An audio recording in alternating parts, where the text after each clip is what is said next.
Typically, I am on stream drawing and doing live art and stuff like that. Closing my eyes and drawing stuff. I don't know why I just use my right hand. I'm left-handed.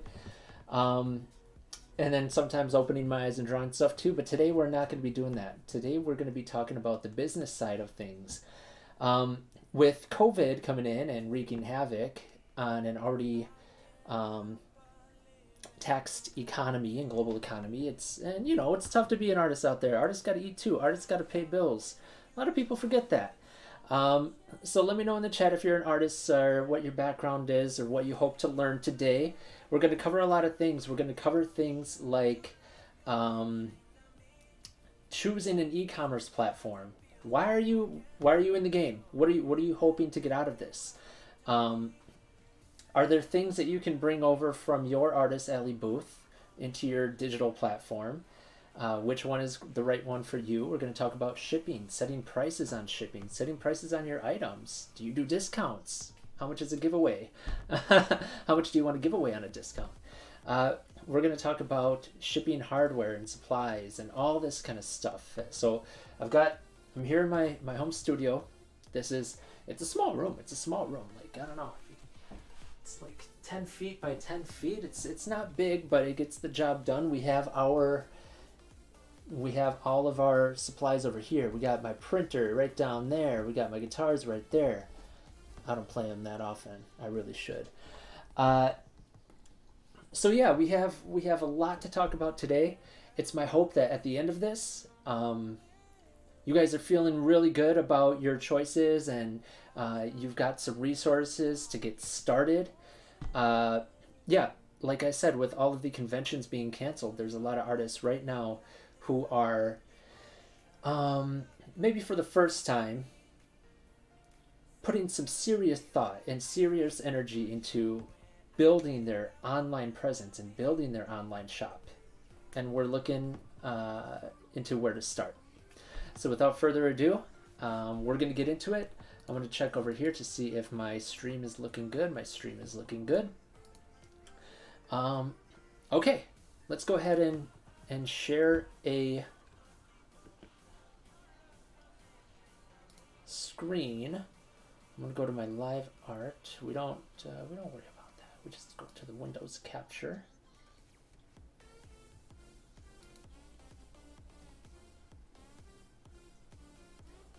I'm going to add a new window capture. Hold on a second. Add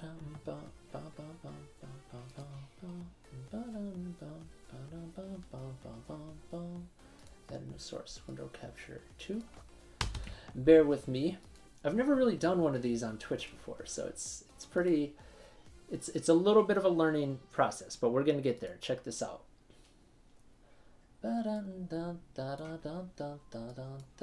Let's put this under here. Underneath our overlay. Here we go.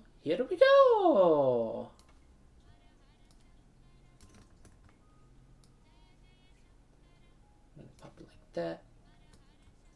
I ladies pop your slides like this.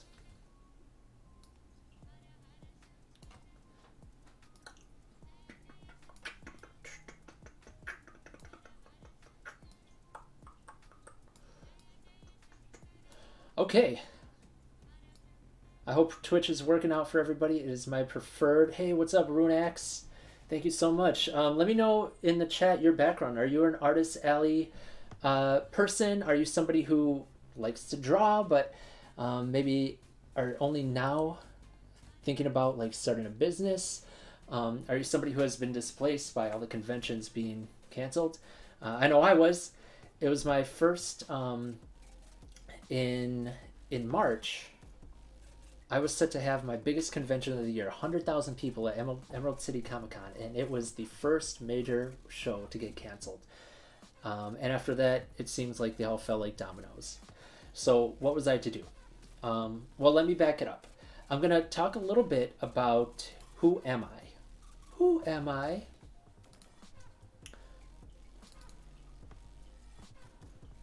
Okay. Hi, I'm Pop. Well, my name is Aaron, Aaron Bowersock. I am Chicano or Latino, and I grew up with all these beautiful colors and patterns that's used in like Mexican tapestry and art and stuff like that. Going over to my grandma's house and seeing all the gorgeous stuff that she had, um,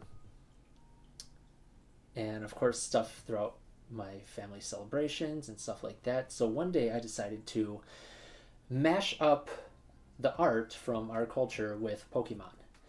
As all good projects start with Pokemon, right?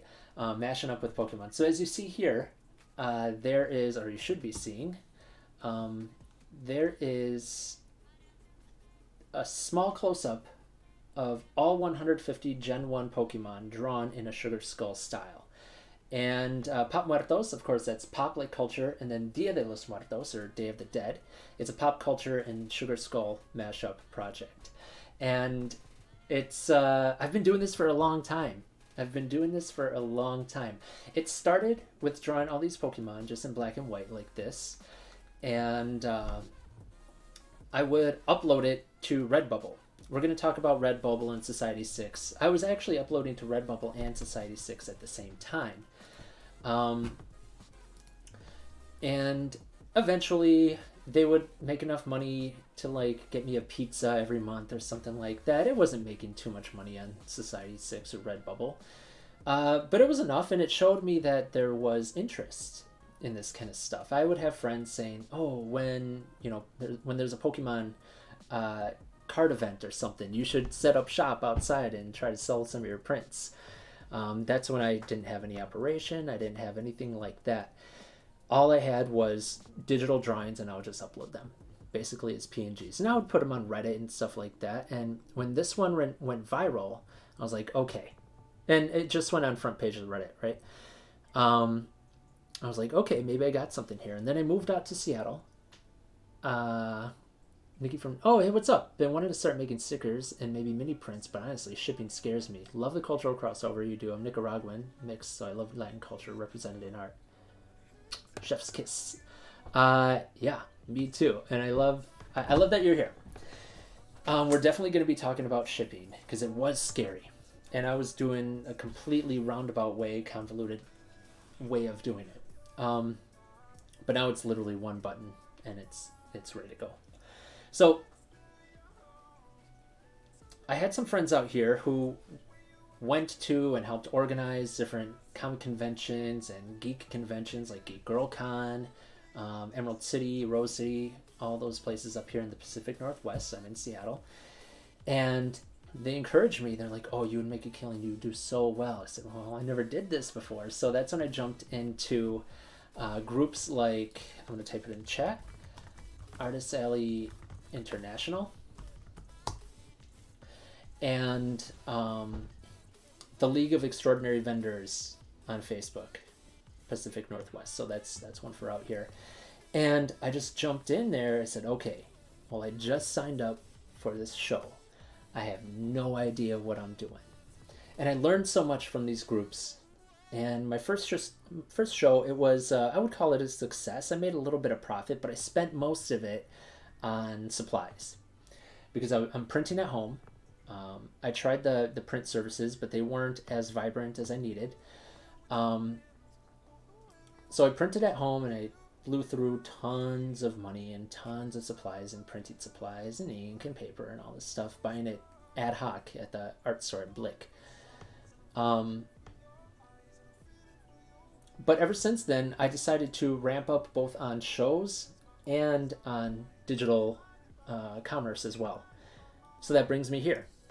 Find my notes. While I was building these, I wanted to be smart about it. So the first thing you got to start with is, what e-commerce platform do you want?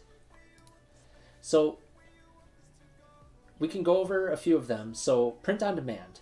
Print on demand is exactly how it sounds. An artist like me, like you would upload your work to Redbubble, Society 6, Spoonflower. Spoonflower is very cool if you ever want to make your own fabric and get your own work as fabric, to make whatever you want.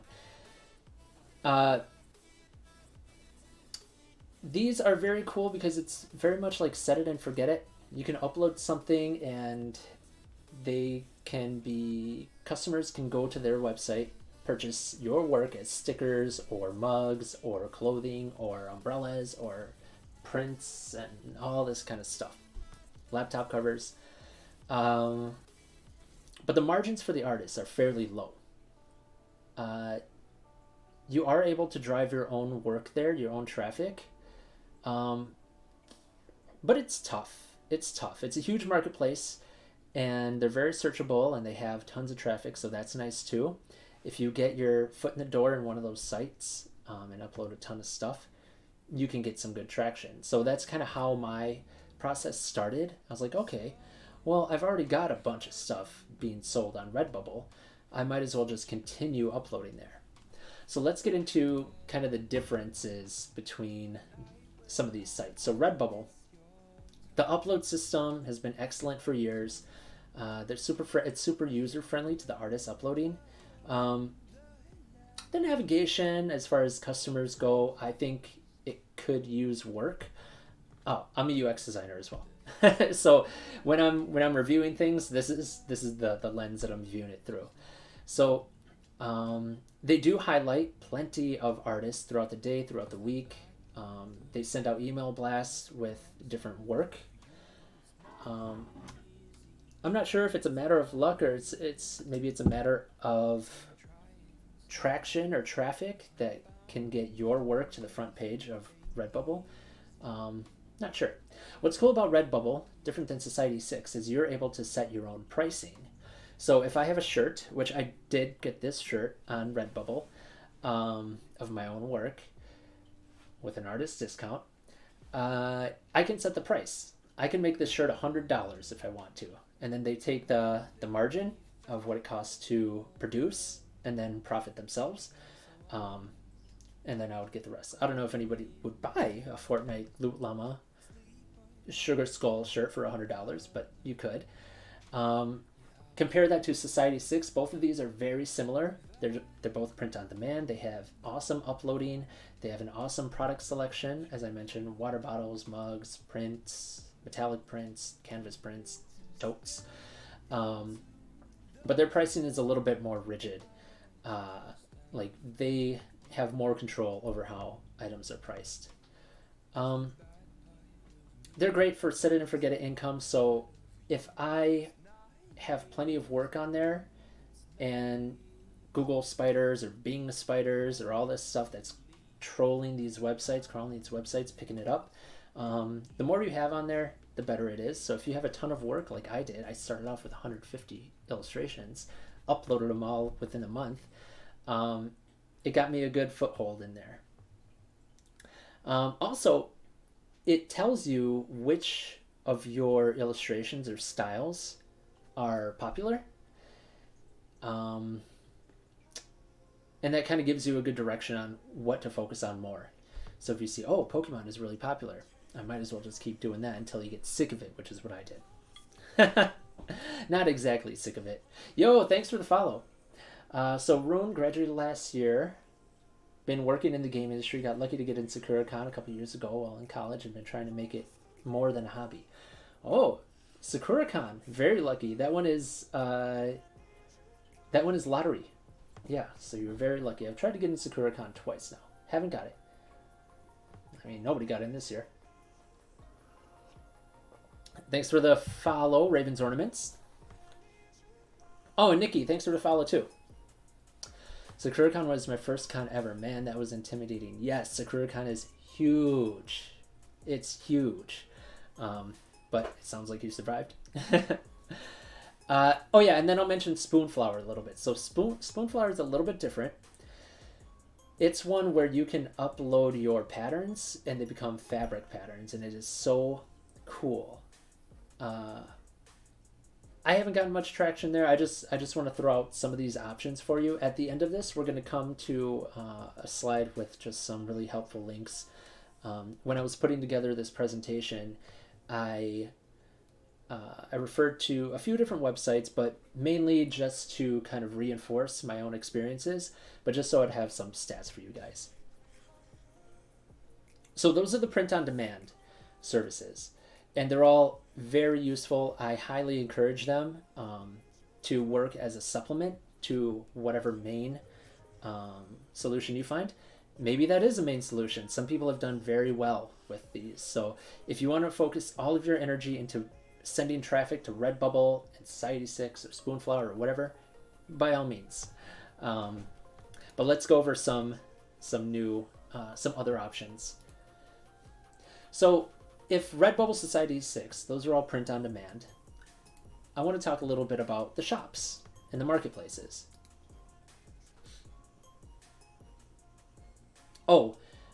One problem that you will run into with print on demand sites is, and you're going to see this as a recurring issues with websites that you don't own yourself.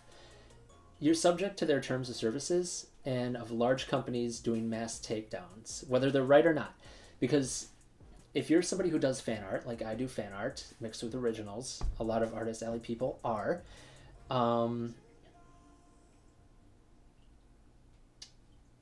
the licensing and the copywriting of fan art is a gray area that usually the decision leads to the original artist, right? So if it's Disney or whatever, Cartoon Network or whatever, they'll get it taken down, and there's really no recourse, and we just got to expect that. So these type of takedowns can get your products removed, or they'll ask you to remove it, and if you keep doing it, you might get banned. So one time I got one taken down, and I was in the right, but it was up against the NFL, and I was like, well, what am I going to do? Because I did a digital polygon illustration of Lambeau Field. That's a football stadium in Green Bay, Wisconsin. The frozen tundra. And I guess legally, in the 90s, Congress made, this is just an aside, Congress made a decision that photographers and illustrators can sell work of privately owned places as it's viewed from a public place. So if I'm inside the stadium and drawing inside it and selling that, that's a no-no. But if I'm standing on the street with a view of the stadium, I can draw it and sell it. And that's exactly what I did. They issued a takedown to Redbubble. I had no recourse. What am I going to do? Challenge the NFL? Say, actually, no, that's not going to happen. So these are just different things that you're going to find with websites that you don't own. Let's go on to our shops. And by all means, if there's any questions along the way, just shoot them. Yeah, so is the quality for Spoonflower good? Yes, it's very good. It's very good. You can order things now like laminate wallpaper, wrapping paper, all this kind of stuff. And I've ordered a few swatches of fabric as well. And it's really well done. You can set your own margins on Spoonflower as well. It's a really neat little site. Not many people think of it, I don't think, as far as print-on-demand sites go. Because it's not traditional, right? Like Redbubble, Society6, or whatever. Okay, so we're going to talk about our shops a little bit. And I actually began with Squarespace. Maybe I'll jump to that later. But let's talk about Etsy. When you are choosing your shop, there's a lot of things to consider. You want to consider the ease of use. You want to consider customization. You want to consider if you want control of it. You want to consider how many products you have. If you're somebody who just you make one certain product, or you make one unique thing, like every day or every month or every week, maybe Etsy or something like that is going to be for you. If you're somebody with a ton of products with a ton of variations, ton of shipping options, tons of things, maybe Etsy isn't as customizable as you like. You're going to think about your audience. Is your audience particularly looking for handmade goods? Excuse me, are they looking for prints? Are they looking for anything else? Got to think about the age of your audience. Like, if I want to sell on Instagram, what's my audience? Are my parents using Instagram? No. Do I want to sell to them? Maybe. Then I probably wouldn't put too much effort into Instagram. Um, but I think when we consider these, we can start narrowing down like where you guys should kind of head off to. So let's talk about Etsy. This is from, I have my sources linked at the bottom. So 1.7 million users selling to over 33 million buyers. In 2017, these shoppers spent over $3 billion on Etsy. That's a lot of scratch. The great things about Etsy, there's tons of traffic, right? We just saw how much traffic they had. And even just on name recognition, I know tons of my artist friends, they have Etsy, and I got to figure one of the main reasons is that people understand, oh, I want something handmade, I'm going to go to Etsy. Now, we can talk about the cons in a little bit. It's great browsing. I have a great time just hopping on Etsy and seeing the cool stuff being made and, doing gift shopping and stuff like that. Oh, I want to browse for, necklaces or bracelets or charms or something like that. It's simple. As far as artist upload and management, it's fairly simple. It's Etsy. It's like, you remember when MySpace and Facebook were kind of pushing each other? And MySpace allowed users to just go nuts and just like customize everything about it. Etsy is more like Facebook, where Etsy is Etsy. Everyone's Etsy page is going to more or less look the same, have the same content and same grid system and all this kind of stuff. So it's simple. You don't got to think about anything. The shipping integration is also great. I've been looking around and a lot of artists really enjoy the shipping integration of Etsy.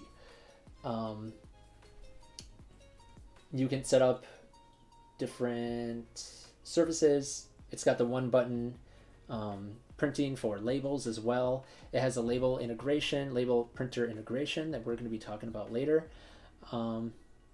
Decent costs. Of course, I think some of their fees just went up. And again, this is just what's going to happen when you are on somebody else's platform. I actually have a couple items listed on Etsy and I sold one. This is because I was trying to kind of diversify. So like I said, I am on Society6, I am on Redbubble, I have my own personal site, and then I have Etsy as well. But mainly the way I use Etsy is a driver to my personal site. And if anybody is looking particularly for Pokemon Sugar Skulls, they're going to find my stuff. Does it happen a lot?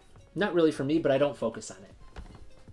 I would highly recommend Etsy, and I'm sure most artist friends that you know would recommend it as well. The cons. Again, it's a site that doesn't belong to you. So you're not going to get the SEO growth. You're not going to be able to customize and add your branding as much as you like. But again, maybe you like that. For me, the major con why I didn't focus on Etsy was because there's no SEO growth.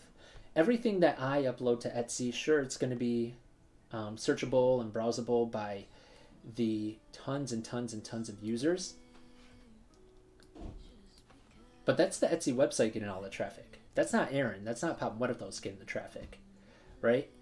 And every time somebody Googles something, it leads them to Etsy. Every time somebody links something, it leads them to Etsy. That's not going to me. There's nothing I can take from that. Maybe there is in the back end for artists. Like you can download a CSV of your sales and stuff like that, a spreadsheet. But like as far as building something, I would kind of equate it to something less possible than building a website is like owning a home versus renting, right? One of the things that people like to say is like, oh, well, with the rent that you're paying, that's about the same price as a mortgage, and then you're actually owning a home. For Etsy and these other marketplaces, it's kind of like that. Etsy is going to be the landlord. Etsy is going to take care of everything that goes wrong. Etsy is going to do everything in the back end for you. Etsy is going to lay out how it looks, right? But that's Etsy growing their brand. Your brand kind of grows along with it, but you don't personally get the long-term rewards of building your own SEO and search engine optimization, right? They could change the terms of service on a dime if leadership chooses. So we've seen this a lot. As companies get bigger, companies like Etsy, Tumblr, YouTube, right? As companies get bigger and they focus a little more on advertising, or they focus more on one aspect and they kind of push other aspects out, like when Tumblr got rid of like NSFW stuff, a lot of people are like, what? I've been building this for years and now it's just all gone. What do you mean? What do you mean I have no recourse or anything like that, right? So when you're building on someone else's platform, this is something that you need to keep in mind, that it could happen. Just like on Redbubble, if my stuff gets taken down, it's like, well, that's just how it goes. And on YouTube, when they switched over to, I think, more kid-friendly, they wanted to talk about more kid-friendly stuff. Yo, Andrea, welcome. Thank you for the follow. And thank you for the hot tips on the turnips. We were so worried. I know this is going to be a VOD, so it might sound weird just talking about Animal Crossing in the middle of this. So hi, YouTube. My turnips went from 55 to 47 in the same day. I was like, oh my god. The stock market. But yeah, a lot of, hey, yo, what's up, Big Gamer Nexus? Hope you guys are finding some value in this. And if you ever have any questions, feel free to type them in chat. It's why we're here. Stonks, buy, sell. But I hope your partner liked the turnip sugar skull I left on the billboard, the poster board. Great. I also left a little luchador. Another con of Etsy is there's no inventory tracking. I think for a lot of people it's fine because they do make one-off things, right? You might have a very unique, like if I just reach over here, no, I don't have any unique art pieces over here, sculptures, and have them in the kitchen. But you might not need to keep track of inventory. It just says sold out, and you're like, oh, I sold my sculpture today. That's awesome. I sold my crochet hat. That's awesome. So yeah, those are some cons. Let's talk about Squarespace. So this is actually where I started my e-commerce journey.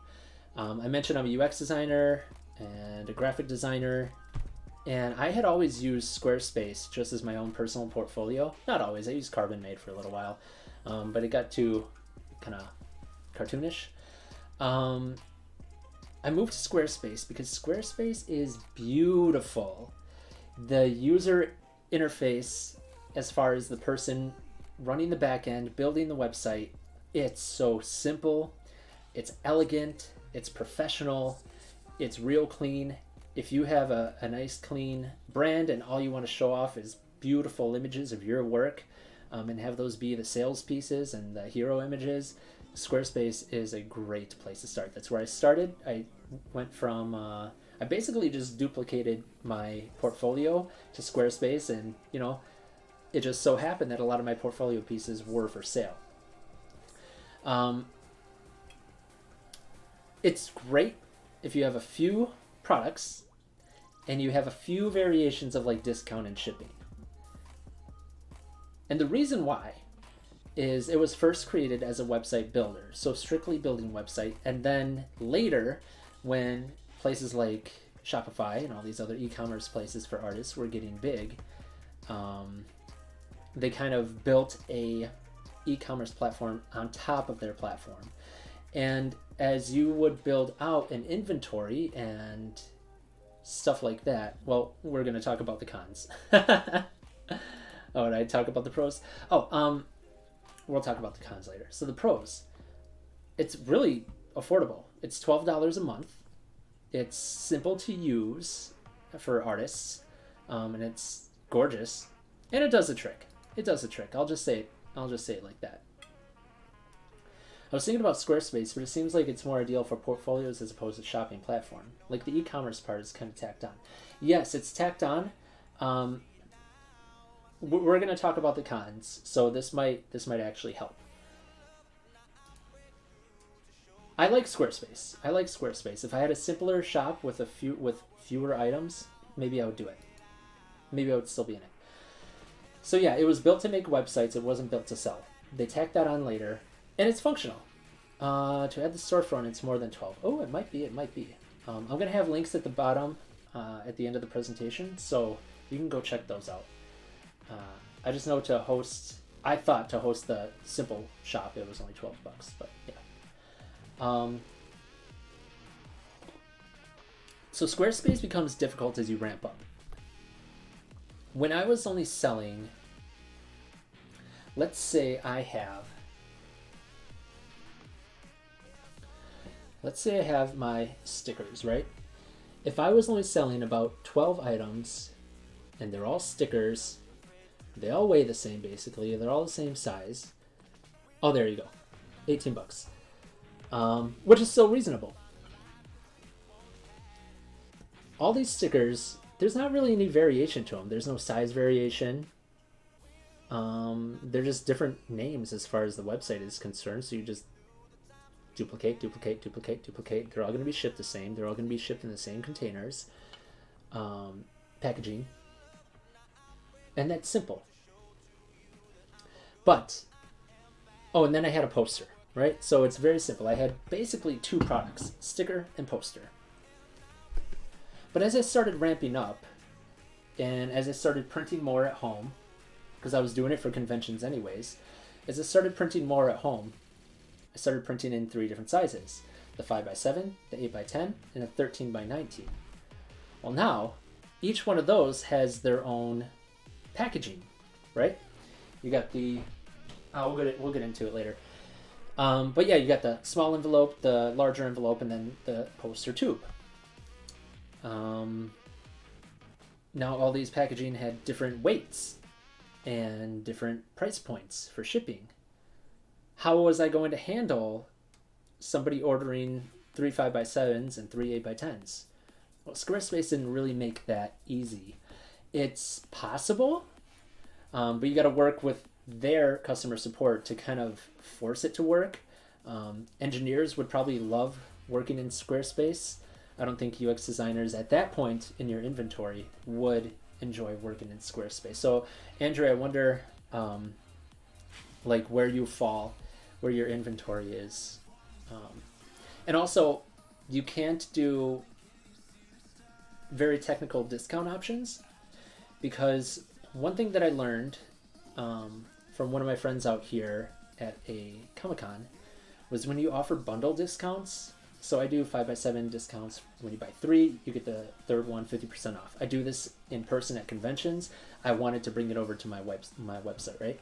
Or whenever I sent out an email, I wanted to do X amount of shipping, and I wanted to run these codes. But I found that having so many different variations running concurrently, either it was difficult or impossible. So it wasn't meeting the type of robust e-commerce platform that I needed. So it was tough. It was tough. You ever draw something for a long time, and then you're like, oh crap, I should have worked harder on the sketch, because I'm noticing right here that, you know, the way I have this positioned or whatever is just physically impossible, and now it's all I can see and there's no going back. That's what Squarespace kind of became for me. Because I got towards, I was filling up my inventory and I was like, oh man, I've come so far. But in the end, it doesn't even matter. So I just had to like bite the bullet, pull off the Band-Aid, however you want to say it. And I went out looking for a different e-commerce platform. Similar things use sticker prints, sticker sets, and stationery. I like to offer things like buy 2 get 1 free or a certain percentage off. Yeah, and it's hard to get those particulars to be applied with some e-commerce. Yes. And that's what I found with Squarespace. I loved using it, but I think with the wide variations of stuff that I have, and yeah, Andrew, I have some of your stuff too, you're going to need a little bit more robust options. So that brings me to Shopify. This is what I actually use. Side note, go check out artists who you like and who you think are rocking it, go check out their websites. Go check out their link trees, and go check out their Etsy's. Go check out their Shopify page. If you can't tell if it's Shopify, go check at the bottom. There might be a little tag and a logo that says Shopify. Usually, whatever e-commerce platform you check for an artist, they are going to have like the little logo at the bottom, powered by Shopify, powered by Wix, or something like that. It'll give you a really good idea of. Oh, you can look at artists that are similar to you, right? So you could say, oh, so and so, they also do prints and stickers and water bottles and all this kind of stuff. I wonder what their store looks like. And if they got their stuff together, you could probably learn a lot from them. I knew after doing my research, I was going to choose Shopify. It's the most robust e-commerce platform out there. It can get pricey, and I want to put an asterisk on that. But it's super customizable. It's super customizable. Actually, here, I'll show you my website. So this is all a template. And it's got tons of add-ons on it. So you saw right here, there's this little pop-up that happened. Oh, you actually didn't see it. That's all right. But there's a little pop-up that shows like, get your mitts on a new Corgi crew neck sweatshirt and totes. Limited quantity, shop now. So that was an add-on. Just like WordPress had all those add-ons, right? But Shopify, it's really like one-click integration. It's pretty awesome. You don't need to know code or anything to work with Shopify. You don't need to know code to work with Squarespace either. Or Etsy, of course. A lot of people, this is another aside, a lot of people, especially with tech backgrounds like me, might start going down the line of, oh, maybe I'll build my own website. I would personally advise, my opinion is I would advise against that. It's tons and tons and tons and tons of work. Yeah, Roan. It's so much work for so little payoff at the end. Like, oh, you were able to, yeah, never again. I used to code my own portfolios like 10 years ago or something like that. But no, I would not recommend that. They're like, oh, I'm good in WordPress. Well, so all this stuff right here, I looked around and I saw some artists who I was following, and I saw at the bottom it said Shopify, and I was like, whoa, this is super clean, and it's a template. So everything here is just a template. I just plug and play. It's awesome. So let's close that. It's such a risk to take credit cards without some federally secured processor that all the other sites offer. Yes. And actually, Shopify, I think, offers 100 different types of payment accepting and processing. So that's pretty awesome. You do have to, I think Shopify and Etsy, more or less about the same cost per transaction, depending on which level of Shopify account you have. You'll pay more or less percentage, but it's all 30 cents per transaction. Pros of using Shopify. It's yours. It's your SEO. It's your design. So everything that you put out there into the world is going to link right back to your website. It's going to link right back to popmuertos.com. Any articles that I participate in, any interviews, it's all going to link right back to popmuertos.com. It's not going to link to Etsy. It's not going to link to Redbubble. It's not going to link to Society6 building their brands and you tagging along. This is building your brand. This is why I am always 100% a proponent of having your own website to lead to track to. Plus, if it just so happens that one of my designs, gets hot, catches the eye of some big company that maybe it's a fan art that I drew, understandably they might take it down. It's easy easy enough for me to take down without feeling like I'm getting a strike from one of these other marketplace sites or print on demand sites. It actually did happen once with pop sockets. You know, you can't call things that are not pop sockets pop sockets. I thought it was like rollerblades, which again is like their own brand. They're actually just called inline skates, but everyone calls them rollerblades. Just like Jumbotron. It's actually just a large screen. But Jumbotron was one of the first brands. So, yeah. You can control your own strikes. You can control your own product. You can take it down or leave it up if you want to leave yourself open for legal ramifications. That's up to you. But it's your site. You can do what you want. Seamless shipping. Holy cow. Shopify, I've never, like Xerox or Kleenex, exact same. But I don't think Kleenex would come and strike you for selling something not called a Kleenex on your thing.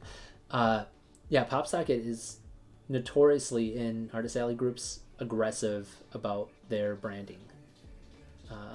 And you're just going to find that sometimes. Seamless shipping. It is great. When a customer enters their shipping information and I click fulfill order, it tells me which things you don't have an issue with tissue. It tracks everything that the customer wants, and I just hit fulfill order, print label, and then it prints right next to my desk right here. It's so quick.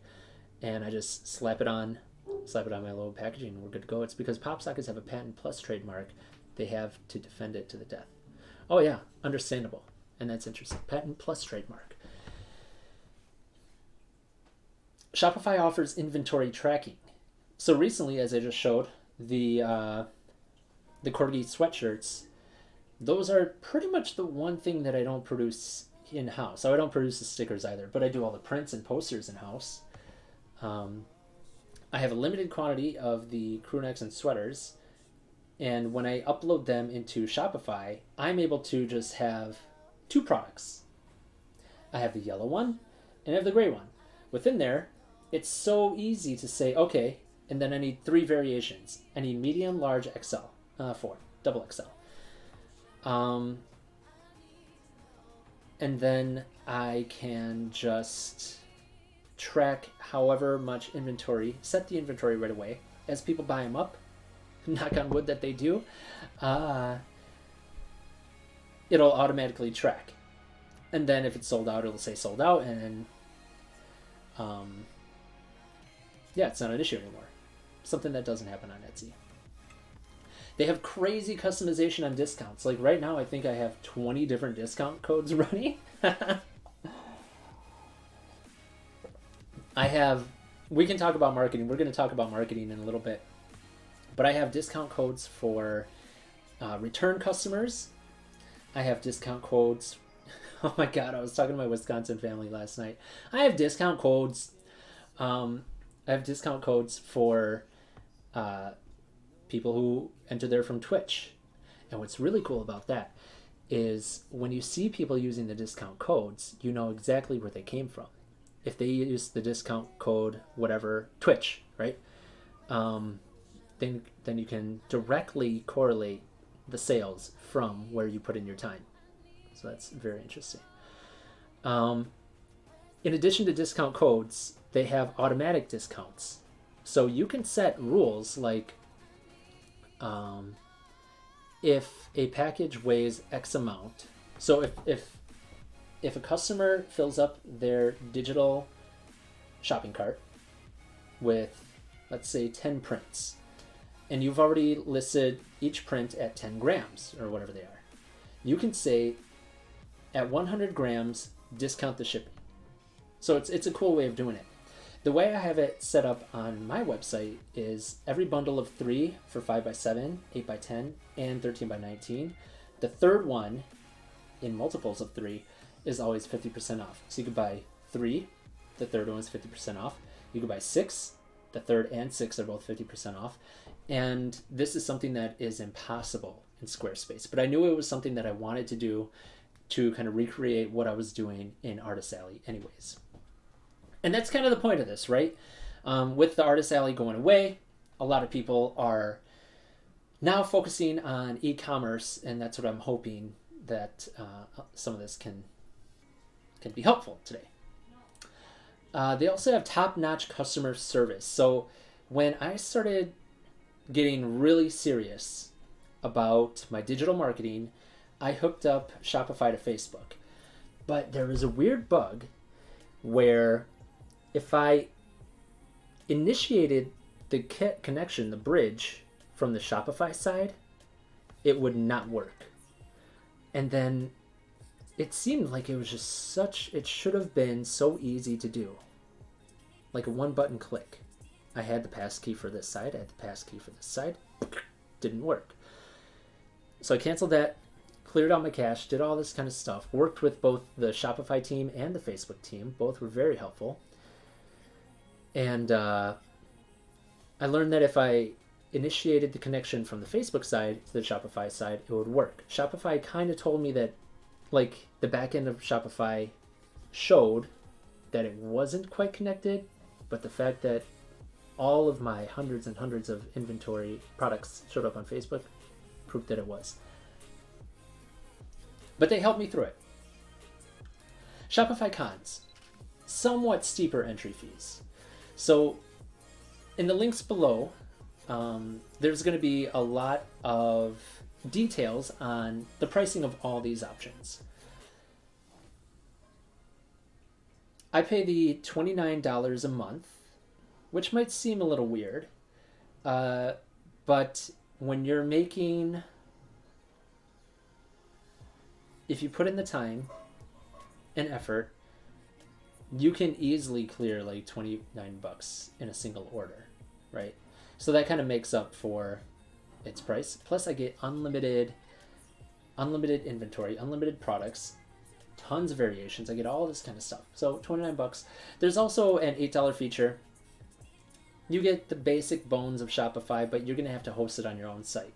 So you might go to GoDaddy or something like that, set up a site, an empty shell, and put the Shopify in there.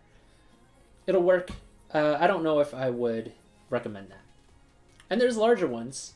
I don't really know what those larger features are, but they're like $200 a month, and I am not there yet. Maybe one day. The cons. You need to drive the traffic. It's not a marketplace. Yo, what's up, Whimsy Kaya? Welcome, welcome, welcome. We are just talking about the pros and cons of Shopify right now. We have gone over, did I use Shopify POS at cons too? That is a good question. Well, you're a little late. It's all right. We got a lot to talk about. I'm just going over the shopping platforms right now, the e-commerce platforms, but we're still going to get into a lot of really good stuff. Like we're going to talk about shipping, supplies and hardware pricing. We're going to talk about marketing. How do you market yourself? How do you drive traffic to your site? Digital marketing, email, social media marketing, and all this kind of stuff, everything in between. So there's a lot still going on. So I'm glad you made it.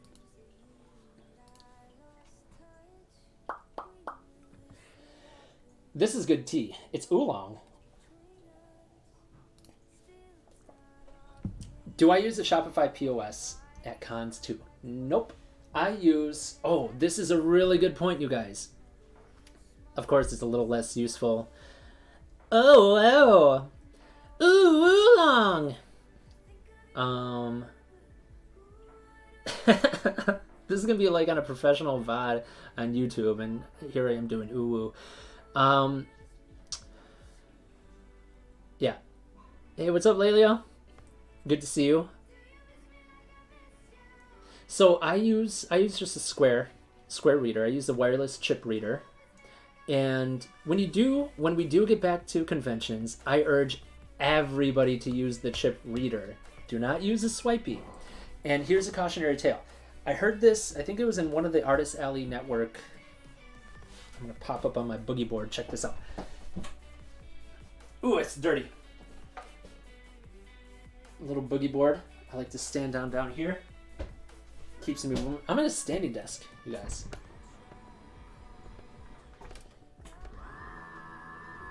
A little piece of dirt went in my mouth. Had to get this because the baby refused to sit down with me, but he was okay in the wrap, so I needed to be standing up. The square readers. Do not use the swipey square reader. This is for your own protection, financial protection. The horror story was this guy on a stormy night.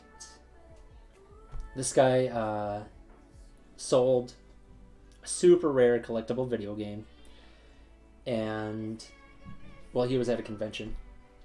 He was using the swipey. A couple days later, and it was like a couple grand. This video game was like a couple of $1,000 from the 80s or something like that. Maybe it was that ET that they threw into the pit. I don't know. A couple days later, the customer claimed fraud. Now the guy was out $2,000, and he was out his video game, his classic collectible video game. Well, with the swipey square reader that plugs into the headphone jack, customers are able to claim fraud on those, and credit card companies are usually going to side with them. So he got the money taken out of his account, and he lost the video game. But if you use the chip reader, which is the Bluetooth wireless chip reader, never the mag strip, they can't claim that. I mean, it's there for customer protection, but it also protects the seller too.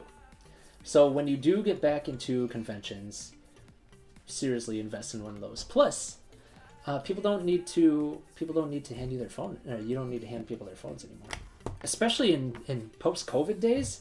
I don't want nobody touching my phone. I've heard of Artist Alley International at Anime Expo that someone went and bought hundreds of products from the Artist Alley and then fraud claimed all of it. Yikes. That's a big yikes.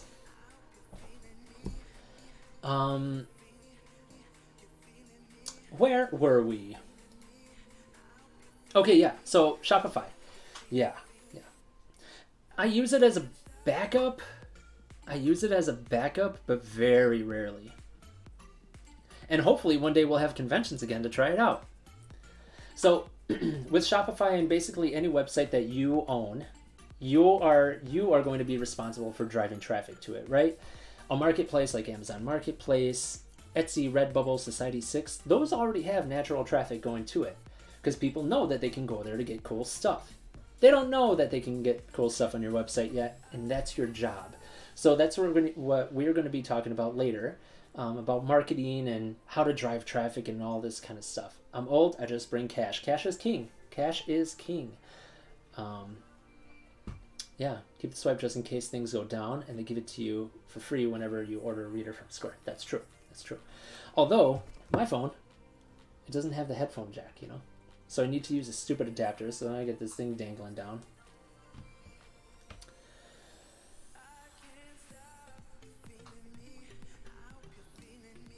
Interesting note. So this is from the website builder expert, and this is where I got a lot of the stats, although a lot of this, I just thought of writing most of this, but a lot of the stats and comparisons and actual pricing is where I got it from here. So $29 might seem pricey, or the $79 might seem pricey, but as they put it, so while $29 or $79 per month sounds expensive when you first get started, keep in mind what your business sales goals are over the medium to long term. If you only want to generate $200 per month, then Shopify is probably not for you. So last year, a little bit more backstory about me. I think in January of last year, I said, okay, we've been married for a year and a half now. I think in 2020, I want to be stay-at-home art dad. And that's exactly what it sounds like. We were going to get a kid. Hopefully make one. And then I was going to stay home and raise it because childcare costs in Seattle are $4,000 a month. And they're tough to get in. And it would just be nice to raise your own kid, you know what I'm saying? So that's 2. And 3, I would be able to focus on my art business. Now, I was a little naive. I thought that, hey, the baby's going to be napping for long times during the days. I could just hop on and stream and I can do all this stuff. It doesn't work out that way, Right now he's sleeping twice a day for 25, yeah, napping for 2 times a day, and only 25 minutes a pop. I never know when he's going to wake up. I never know if he's going to wake up in 5 minutes or 35 minutes. So I don't get much business done during the day. If you see me tweeting, that's because I'm rocking the baby and trying to type with one hand or just speech to text. So excuse the typos throughout the day. Yeah. San Francisco and Seattle are both very insanely expensive. So yeah, so that's when I set out. When I decided to do Shopify, I was like,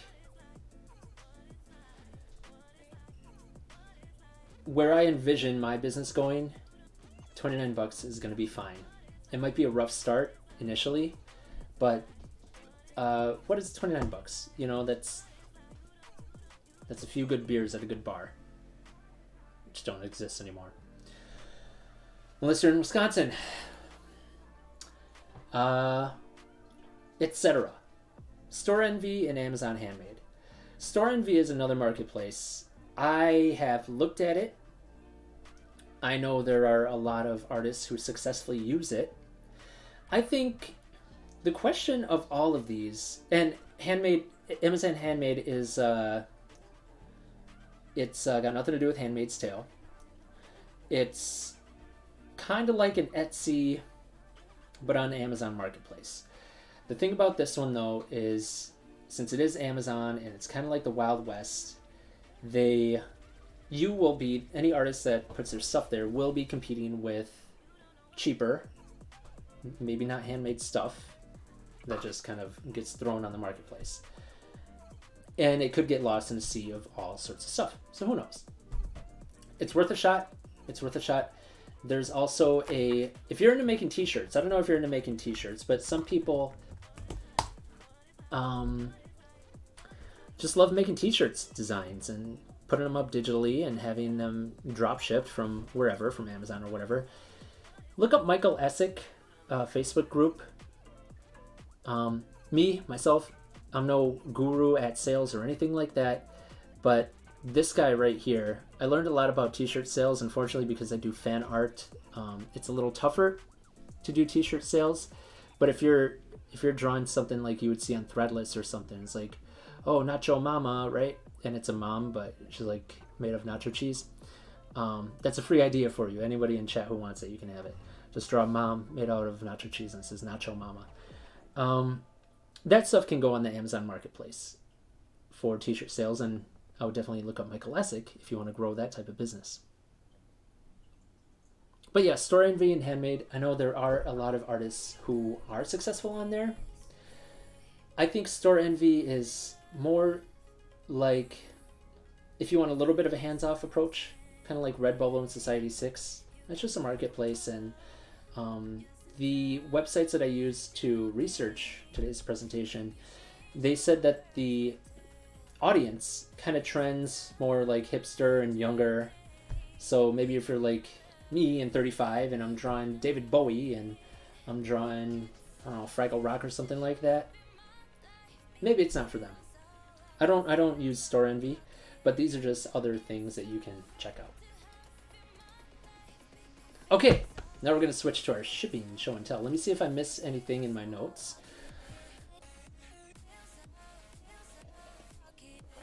Oh yeah, there's Wix as well. Okay, and yeah, to go back, I personally chose Shopify because it's the most robust option to build and because I wanted something to grow into, right? So even if I was paying $29 a month for this giant site with so much room and I only had a few products at first, it was going to offer me tons of room to grow in a way that I wanted it to grow. I knew I wanted to direct all SEO right to me, and I wanted to run multiple sales and codes at one time, depending on the audience, right? Twitch audience, email audience, convention audience, return audience. And if that sounds like you, maybe Shopify is the way to go. But definitely just take a look around at all the options and the links that I'll be providing below, and find one that works for you. You probably already have some ideas going, kicking around right now. So we're going to switch it over to our shipping show and tell. Shipping show and tell, shipping show and tell, shipping show and tell. Okay, I thought that would be... You have to buy his book to join his group. Oh, did I buy his book? I think I did. I think there was a period where I was buying a lot of like make your creativity work for you, like books. I was into it. I'm going to turn off our little windy capture and we're going to turn on camera. Dun, dun, dun. Okay, this here is a keyboard. This is a mouse. That's our show and tell. No.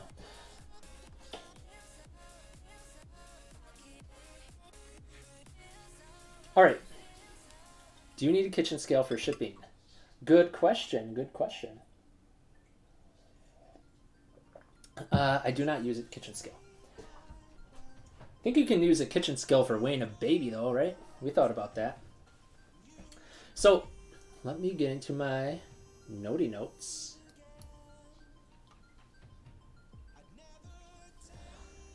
Yeah. Hanging out in Artist Alley groups, the question of shipping rates and services comes up a lot. I'm sure if you've been part of Artist Alley International or League of Extraordinary Vendors or any of these plushy ones or anything like that, you're going to see, oh, which shipping service do I use? How do I pay for shipping? How do I price shipping? What's fair? What's this? And all this kind of stuff. I used to work at a company notorious for having bad shipping, but I got kind of an insight into how to price shipping without overthinking it. It doesn't need to be crazy complicated. So, here. Oh, I just sent out a bunch. So, what I have down here,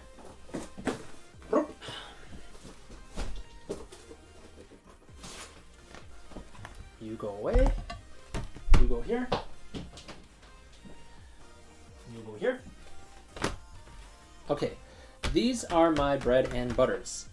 This is this is the envelope that I use to ship my 8x10s. This is what I ship my 5x7s and my sticker packages in. How do I want to start? Okay. And the way I price my shipping is if it's something small, and again, this is tied into weight, something like a sticker, right? So fairly light. It'll just charge $3 shipping.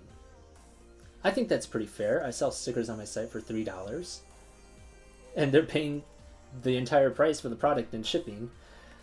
$3 might be lower. Like I might lose a little bit of money on a $3 shipping order as far as shipping goes, but the product is marked up, so I gain profit either way. Because the shipping rate as well as the shipping supplies might cost more than $3. It might be $2.74 for shipping, plus what, 50 cents for this? Who knows? Plus my labor. But that's fine. It's rare that somebody orders like one sticker and then pays $3 shipping, you know? Let's switch this over.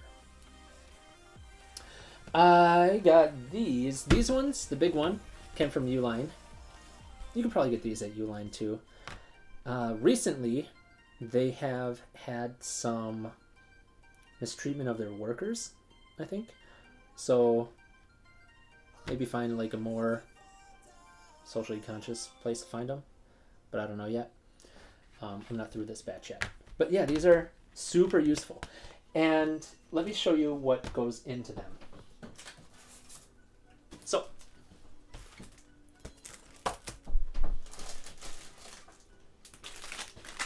we're going to talk a little bit about marketing as well as shipping. But yeah. Oh, the next step up is $5. Just $5 flat rate for anything that's X amount of size. So maybe if they buy an 8x10, that's just $5 right there. It's going to cost about $3 to ship, and I do everything on USPS. That's the post office. Maybe it'll get privatized soon, and maybe it'll like all go to crap. But for now, it's good. Include the cardstock in the back. I include a little insert, which we will talk about later. But yeah, anything that's like 8x10 or more, is about $5. I just call it $5 in shipping. Sometimes it comes out almost always it comes out less in actual shipping fees. Shopify also, by using Shopify, I also get a discount with the post office. Etsy has that as well. And the next step up is about $8. Yeah, we got to watch out for that. It's the way our government's been going for past 40 years, privatizing everything that should be public service. Anyway,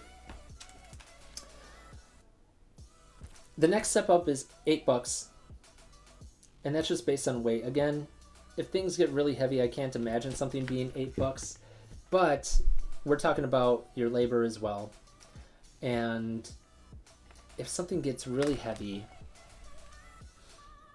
like if I got to send out like a box full of stuff, right? Or maybe 2 shirts, plus a ton of these, plus a ton of stickers, it might get heavy to actually cost more than $8 to ship. But just like somebody paying $3 for a sticker and $3 shipping, that's a rare instance. So I would just go ahead and set some flat fees. If your order, you can even do it by price, right? So let's say my order is $3. I can say $3. Oh, that's a sticker. That's only going to be $3 shipping. If something is $16, these are just my prices. My rule would be, okay, if it's $16 or more, that means it's probably an 8x10 or more. So it's going to be $5. If something is $50 or more, that's probably going to be a corgi crew neck. So that's probably going to be the $8 shipping, right? And then I just have flat fee of international for $20. My reasoning behind that is if people are purchasing internationally, they're already going through the trouble. They know they're going to pay for international shipping. They might not know how much that is. I didn't really want to think about it. Oh, and Andrea mentions, I think post office website has mail scale you can purchase for like $73. I don't know where I got mine. But yeah, these are the basic shipping things that I said. And yeah, so my fees are $3 shipping, $5 shipping, $8, and then $20 for international.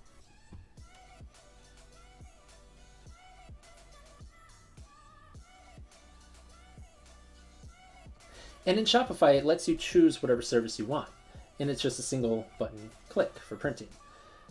They have DHL, they have USPS, they have UPS. I like post office because it's super reliable. And of course, if I mail a package, it can just go in the mailbox. What boxes do I use for corgi sweaters? Haha, I don't use boxes. I got these ages ago. Check these babies out. Classic. I got these ages ago, before I even had any product for them. These are from Sticker Mule, which may also be a little politically inconvenient. But they were running a deal a long time ago. I must have got these like 2 years ago. So, I don't know what it is, polyurethane. Smells nice. It doesn't smell like factory. You know, sometimes they just smell like nasty factory. So yeah, then I would just fold this in, weigh it, and that's what I ship it in. They're on sale. They're having another sale of these right now, by the way. So this entire area in the purple is printable. You can't have, I don't think they have bleed, but you can upload whatever you want. You could put your own art on there. I just put purple and the brand. That's it.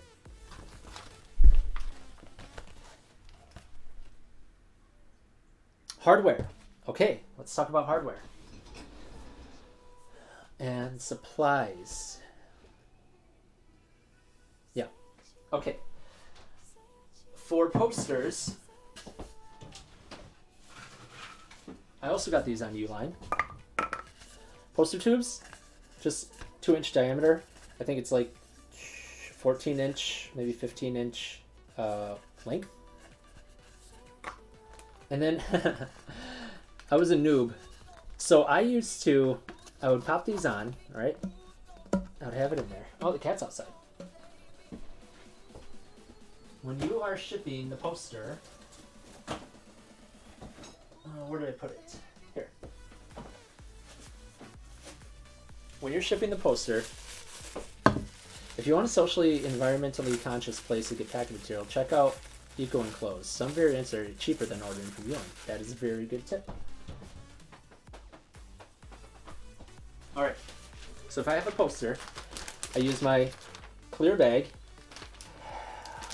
stick the poster in there, and check this out. This is where I have seen return customers like, whoa. Oh, the rigid mailers come from ecommerce. That's awesome. So, I have my insert. This is a good transition. If you are used to speaking to people in Artist Alley at Comic-Cons, take your spiel, put it on a piece of paper. I learned this from my friend Danielle Fritz, awesome illustrator. She was at one of these raw art shows. Typically, I would advise against those because they're kind of scammy, but she did very well because her work is beautiful. And it is... What's the word? It's appealing. It's appealing to a lot of faces. Okay, so she had her little story in there, just a little insert included with her print. So I said, what started as a fun drawing of Pokemon during Inktober, Pop Muertos became an ongoing mashup of the artistic styles of Dia de los Muertos, Day of the Dead, and all the stuff I geek out about. All the art is drawn live at twitch.tv/popmuertos. See what I'm doing here? And you can tune in and help shape the final product. Viewers also get free shipping on their first order. But I didn't give them the shipping and I didn't give them the code here. They gotta show up to Twitch to do that. Hope to see you on Twitch or at the next show. LOL, next show. Silly Aaron. P.S. Check out the latest prints, stickers, and magnets and exclusive offers at popmuertos.com. And be sure to find the project on social media. And it's got all that. Check this out. I recently started using diecutstickers.com. They're here in Seattle. Well, they're in South End, South Center. And I have the vinyl stickers made from them because something, and maybe you guys can help me with this. Do you guys brand your prints? I don't brand my prints. I brand all my images that I post to social media, but I don't like put my logo right there. I was thinking about stamping the back, but the stamp doesn't really stick. So instead, what I do, I want people to be able to, you do put a logo on there, it's okay. I would like to hear your thoughts on that. What I do is when I'm shipping one out, crack it open, I slip in a sticker, make sure it has an insert. And this is where we start getting into marketing.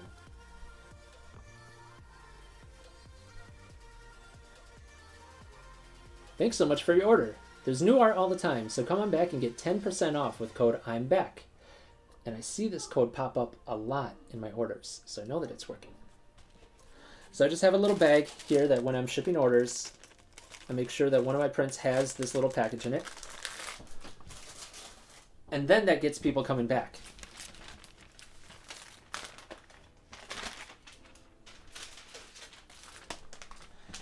Clean up, everybody, everywhere. Clean up, everybody, do your share.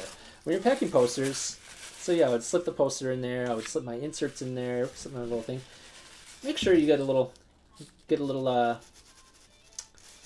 couple of shipping tissue paper and stick it in there.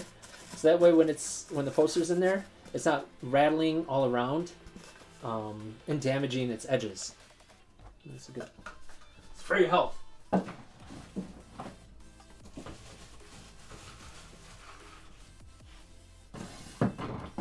Oh, here, you might find this interesting. I don't know, can you see that? So this here, it's my IKEA. It's kind of like a wardrobe, I guess. I don't know what it is. Credenza, too big to be a credenza, right? But super sturdy, super strong, because I have my 5x7 print inventory right here. I got some of my 8x10 here. I have my bubble mailers. I have my 8x10 sleeves, 5x7 sleeves. Over here I got button supplies, button making supplies. Down here I got the poster tubes. Up here I have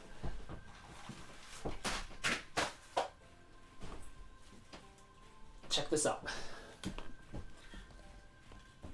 I am a man of culture. Which Pokemon is this? Any guesses? Which Pokemon is this? I'll give you a minute. Oh, I see we have some people of culture here.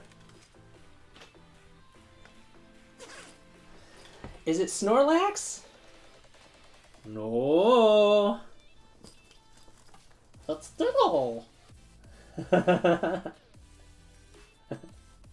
That's Ditto. So yeah, I got it all figured out.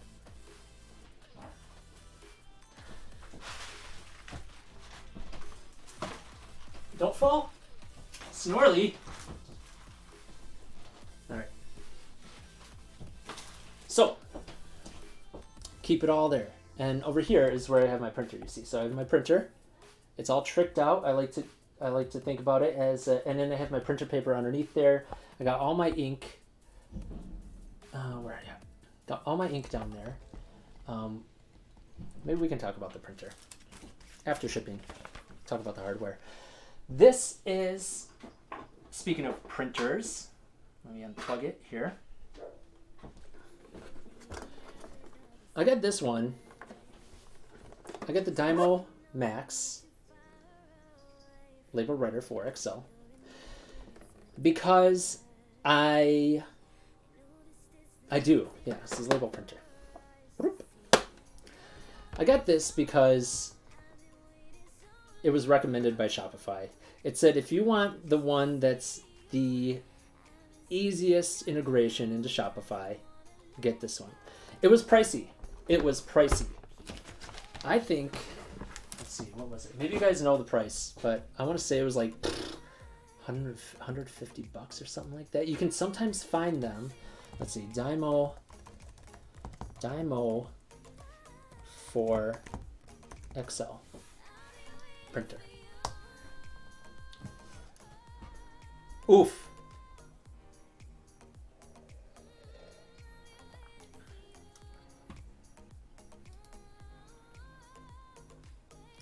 Dymo 4XL. How much are yous? No, that's just the paper. I just want the printer itself. Yeah, like $300. Whew. But there are plenty of other options. I use the Dymo. Some people use a website. I just saw this discussion. It's called oh shoot.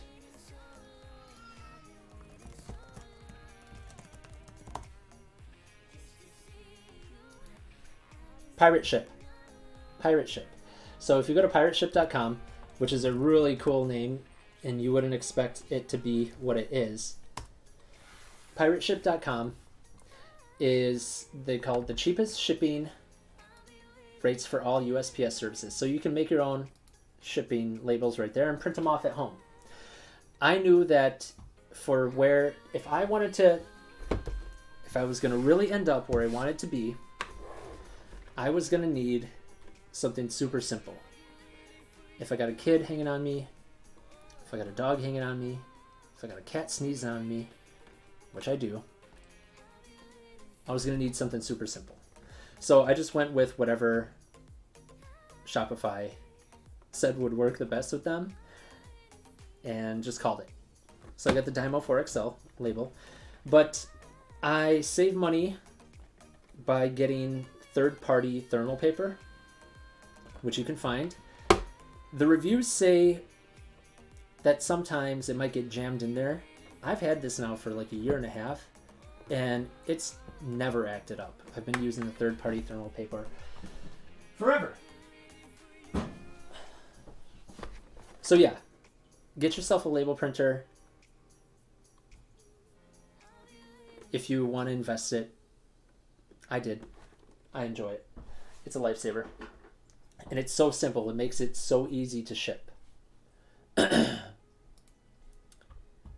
of course, like everything, this is all just suggestions, and I hope you're taking notes. You can go explore other things, like go check out Pirate Ship. I'm sure if I knew Pirate Ship was around, maybe I would have held off on that, but I just hate printing it out. I hate things with a lot of steps. It's why I hate doing laundry. I love doing dishes, but I hate doing laundry. Doing dishes, do the dishes, dry them, they're done. Laundry, put it in the wash. Wait an hour. Put it in the dryer. Wait an hour. Get it out. Fold it. Put it away. Separate. Separate your wife's clothes and your clothes and your baby's clothes and dog towels. They don't get washed in the same stuff. And that's what I felt like printing out on my printer down here was like. Because I would print out the label. Chop, chop, chop, chop, chop, chop, chop. It would use ink. And also I was doing it in a very clunky way. I was going to PayPal, like business account, looking at my order from Squarespace at the time, and then typing that over to PayPal. It was prone for mistakes. Now I just use Shopify. And Etsy has the same type of great integration. Do you guys want to see my printer? I don't know if that's something. So actually, yeah, I'm going to talk about the printer. Because it was a business investment. When I first started, that very first convention that I went to, which was Geek Girl Con in 2017 here in Seattle, very cool convention, highlighting and elevating girls and women in science and gaming and tech, board games, all this kind of writing, art. And I got to go too. But yeah, that's when I had just gotten this printer, the Epson 1430, discontinued now. But since then, I've leveled it up like, whoa. I feel like if this were my weapon in RPG, it would be max level, max material, all that kind of stuff. So the printer itself, as I mentioned, it lives right down there. These are my spray cans that I give it a good blast every now and then because we have dogs here. I also have, not running right now, an air purifier because the cat comes in here. This is her room with all her food. And I want to take out the particulates in the air, the dust particles in the air and that kind of stuff. And I don't want it ending up in there. So the reason that I have doors on all this kind of stuff, and I have doors on my the little IKEA credenza, is because we have pets. And I don't want anything, I don't want the pet hair, I don't want the dander, I don't want none of that getting into my shipments that I'm shipping out.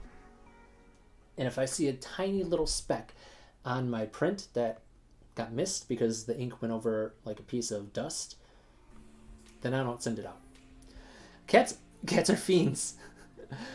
My cat is particularly gross. She's a gross cat. She's about 14 years old, maybe 15, who knows. But she has this sinus thing that when she was a kitten, I don't think her sinus grew properly because she lived in the basement. And now, since there's just like the bone matrix didn't like, yeah, viejita, verdad. Since the bone matrix didn't form properly, I think it's just filled with mucus now, and she's constantly sneezing. So I need to protect my stuff. So the printer's over there.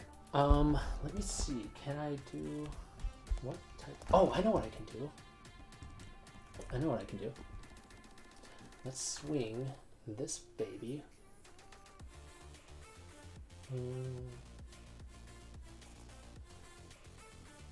I know. Okay. Up over here. Whoops, we upside down. Okay, so the Epson 1430. The reason I got this was I tried to go to catprint.com. Everybody was raving about catprint. And I was drawing everything in RGB because at first I was doing everything digitally. I had no intention on printing anything. So when I sent it to catprint, they print on CMYK, so 4-color printing, right? And I got it back and everything just kind of looked a little drab and muted to me. And I was like, no, there's got to be a better way. So I went down, checked out Epson, got the Epson 1430, and the colors just blew me away. It's 6-color printing. You can see here. There is a little, I'm going to switch the light.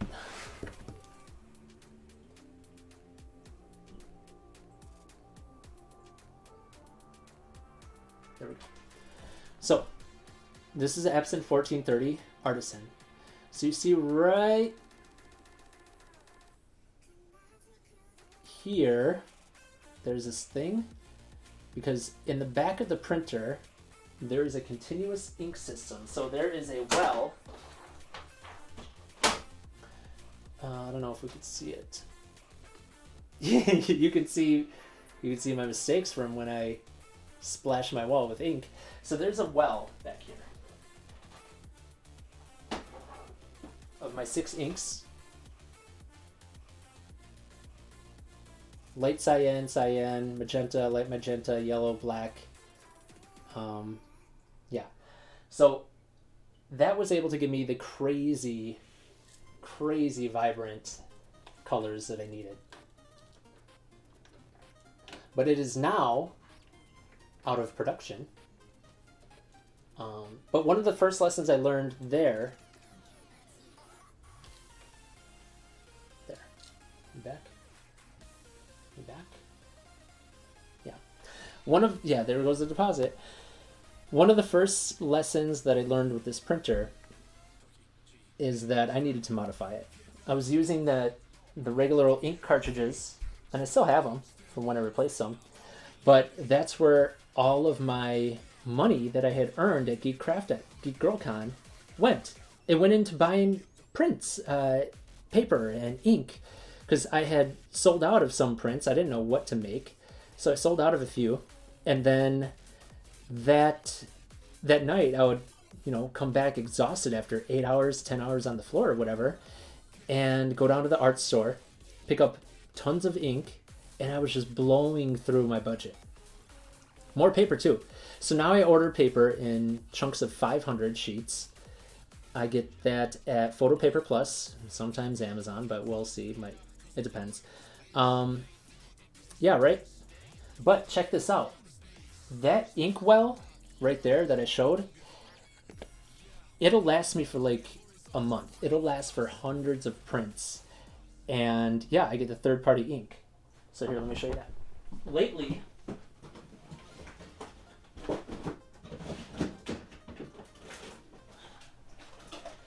the ink has been showing up a little funky. Like they don't look like these bottles anymore.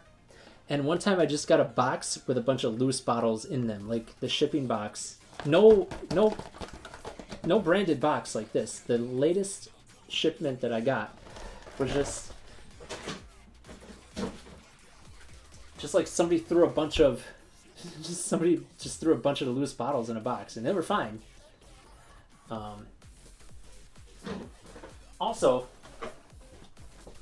you might not find these anymore, or if you do, I had a whole box of these, but when I was changing my ink, as you saw on my wall back there, it can get messy, so I was using these. But the last box had it unopened. I have a nurse friend in Milwaukee, so I just sent him the whole 100 pack of large gloves. Gotta do what we gotta do.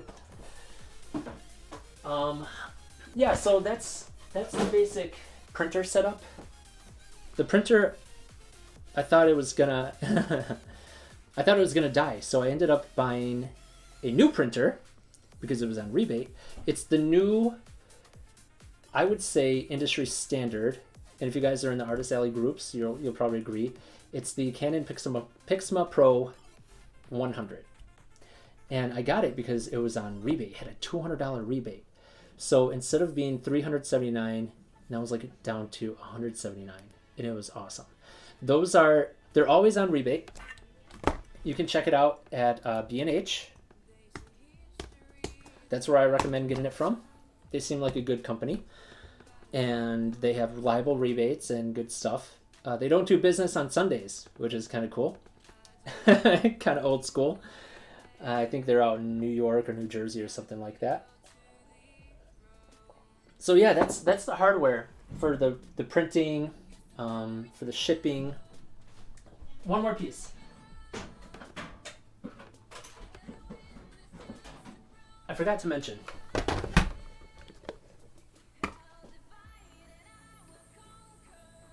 Here we go. So, I don't know why it's like funky. So this is my scale, Accutech scale. It also comes with a plug. Do I print orders as they come in, or do I print batches in advance? That's a good question.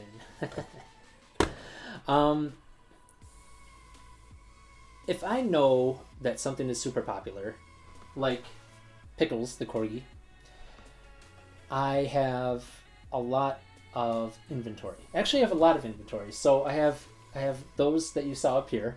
So these 2 boxes are filled with prints.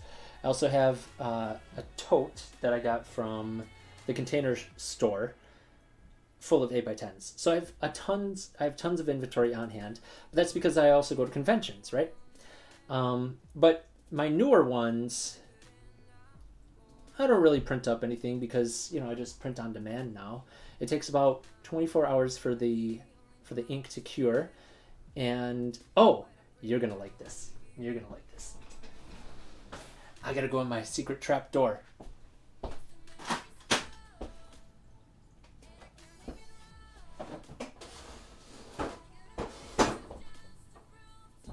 Here, you guys can see. I honestly don't have a lot of space, but I make do with what I have, right? That's all we can do. So let's open my trap door here. My friend's art. Check this out.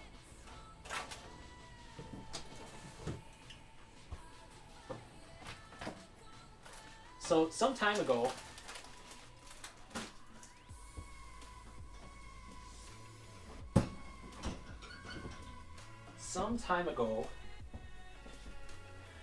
I stopped using the grids to build my booth, and I started using the clear or translucent plastic ones, right? So I was like, I'm running out of room. I don't know where to put all my prints. I have tables, you know, there's a dining room table, we have the kitchen island, but this is now a drying rack. So I just took all my grids. There's about 30 grid squares here. And I just used little zip ties to put it all together.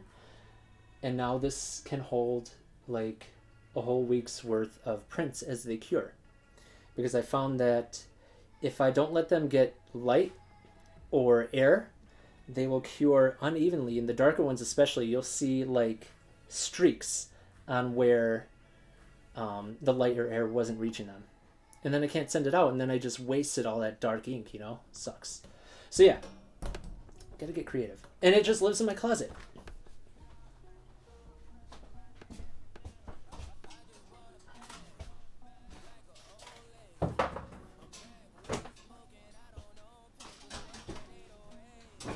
Tight fit, but it does the trick.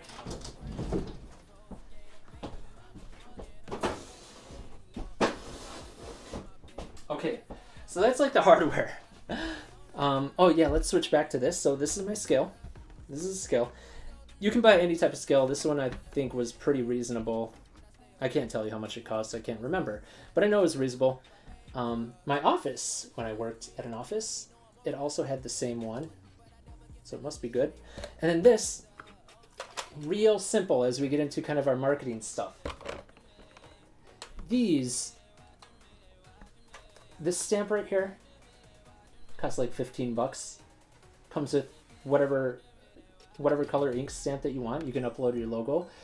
And I even put popmuertos.com. Again, I want to have leave behinds so people who have my prints can keep coming back. I want to give them ways to do that.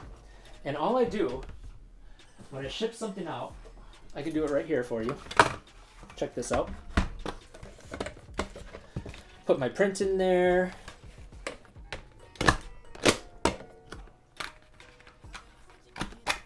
Simple. Branding. And it's so cheap. You just take this plain white thing, mark your thing, and there's tons of other ways that you can do it. Of course, you can buy stickers when they're on sale and slap a sticker on there. Do anything that you want, really. Just find, for me, as you can probably tell, it's all about convenience and quickness and keeping things affordable. So this, what's quicker than that? Crunch, crunch.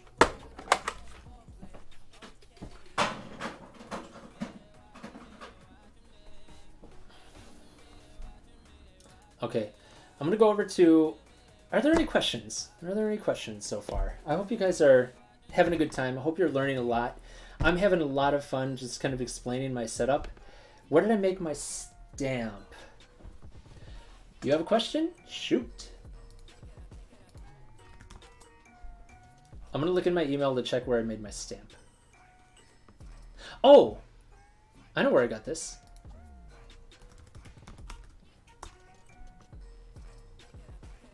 I think I got it on Vistaprint.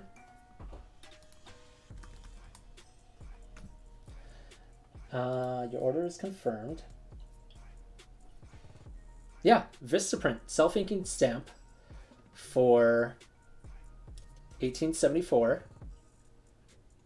Shipping charges $7, sales tax $2.60, so I got it for $28. Okay, international shipping. Let me open up a Shopify page because Shopify handles everything. It's amazing. It prints right there on my little label printer. A little 4x6 includes all the customs info that you could ever want. Let me look up a recent order. I think it went to Canada. It might have been quicker for me to just drive up there and drop it off. I think they were up there in Vancouver, Canada, which is what, 6 hours from here?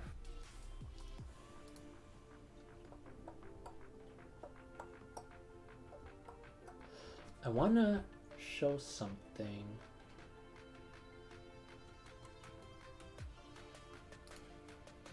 Here's what we're going to do.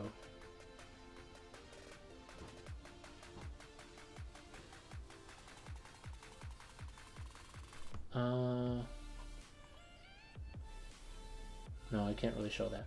I can just talk about it. Yeah, you're welcome. Thanks for hanging out.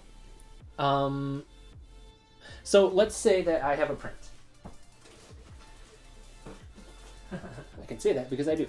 So there are international product organization codes, and they can get a little tricky. But on Shopify, I think it's called the Harmonized System Code, and you got to select country of origin. So every one of my products, since I just have basically, you ever watch Westworld? So Dolores has this line where she's like, "You are a copy of me. I was the very first successful host. So every other host after that is a copy of me." So when I set up my first few prints, I gave them their harmonized system code that said it was print material on paper that wasn't advertising or something like that. So now everything that comes after that has that already in there. So when I fulfill an international order, Shopify just plugs that in to the to the shipping label. I think I need to sign it and date it maybe, but that's about it. Like, I don't need to stuff other papers anywhere. I think I need to include like a packing slip or something like that, but that's about it. It's super simple on Shopify. I can't speak for Etsy, but I would bet it's the same as well. And yeah, I just charge straight up $20 for international shipping. I figure if they're going through all this trouble to order internationally for something, yeah. So the actual label that prints right from Shopify is the customs shipping information. Let me see if I can print. I'll see if I can print it for you.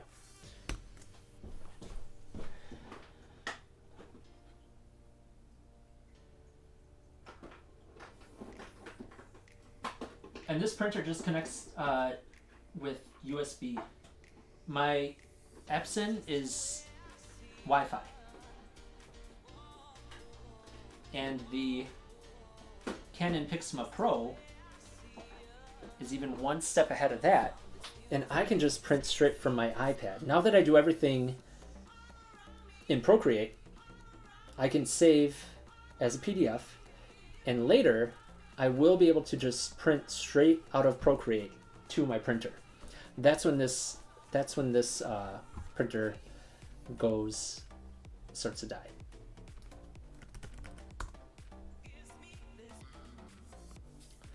Because yeah, I want to get away from the Adobe.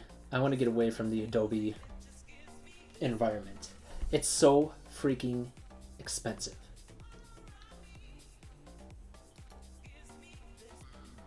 And Procreate is a one-time fee. Was it 10 or 15 bucks? It's crazy. Crazy cheap. And it's so good. It's the best drawing tool that I've ever used in my life. And I got the iPad at Costco because they keep the cost low. All right. I wonder if I can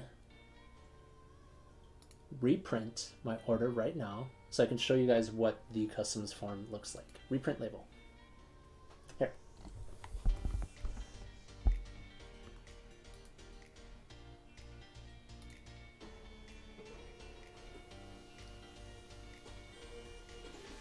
Fast, right? Before I switch to that, I'm going to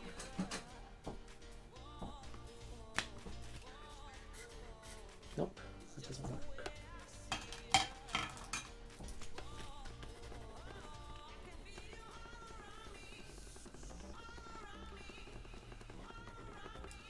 And I'll have tracking.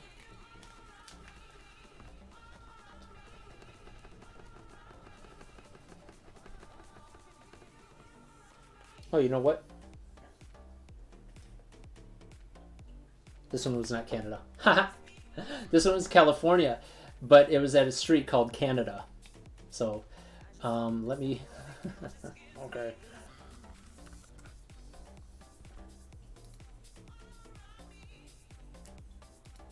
Well, either way, I'm not going to use too much time on that. But yeah, all the custom information is right there on the slip.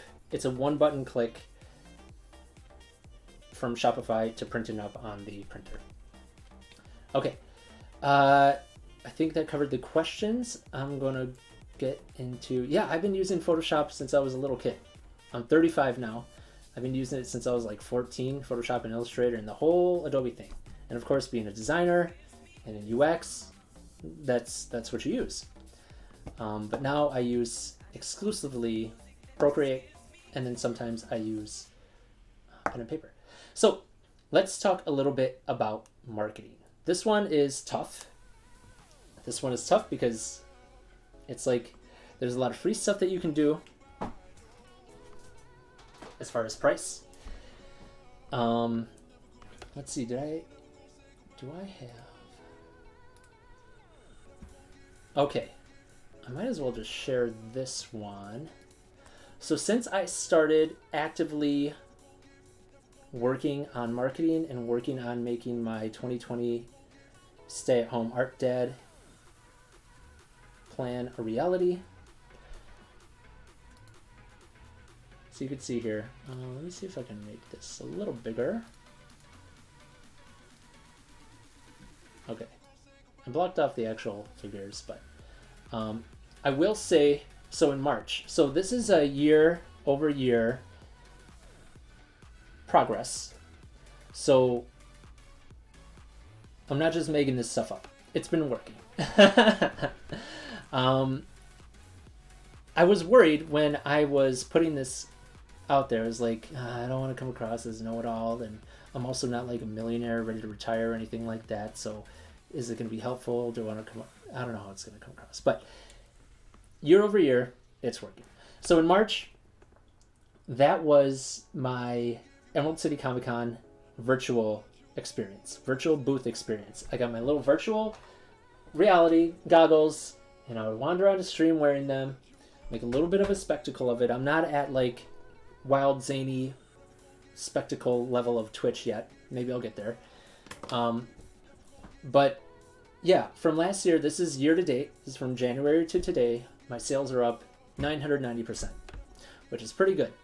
And the reason for that is I started being more deliberate about marketing. And I think this can close. I'm going to shrink this back down again. I started being more deliberate about my marketing. I actually got professionals involved because I come from a marketing background. I know how to, I think, write. I have the ideas of what I want to do, but I don't have any of the technical expertise as far as Google Analytics or Facebook, blah, blah, blah, or Instagram, blah, blah, blah. But I knew that in order for me to grow that way, I was going to need to do it. So I work with a digital marketing company, small budget by comparison to larger places, but it's been seeing real growth. I talked about that. Well, let's talk about social media marketing before I get into the paid marketing. So first thing was connecting my Facebook page, transferring my Facebook and Instagram pages into business accounts. And that allows me to connect those to my Shopify. So now Shopify populates my Facebook marketplace with all of my products automatically every 24 hours. We can turn off this. It also allows me to sell on Instagram and Facebook. And throughout my Shopify, I can see like the stats that are coming out, like where everybody is coming from. And it's mainly coming from Instagram and Facebook now. There's some organic stuff. Some people do a search. Some people come in through an article here and there. Some people come in through Twitter and stuff. But mainly it's Facebook and Instagram. And that was really nice to see, because that's where like our humble marketing budget is going. We chose just a few of our best sellers, grouped them together. So I'm talking about like Pickles, Toothless, Jack Skellington, and stuff like that, and other dogs. Grouped them together, put them in one album, and said, okay, if you like Day of the Dead, come on down and blah, blah, blah, blah, blah. And we've seen like really good improving return on ad spend. We're about coming up on a year in, and it's almost 1 for 1. So every dollar I spend, I get $1 income. That's where you want to be at first, and then you can start taking it up from there. But we're seeing a very positive trend. Talking about social media marketing. So this stuff is free. It takes time. I won't get too much into the mud, into the weeds about social media marketing, but basically you want to be posting regularly, and where just like running Twitch, you want to be predictable. You want to be posting a couple times a day.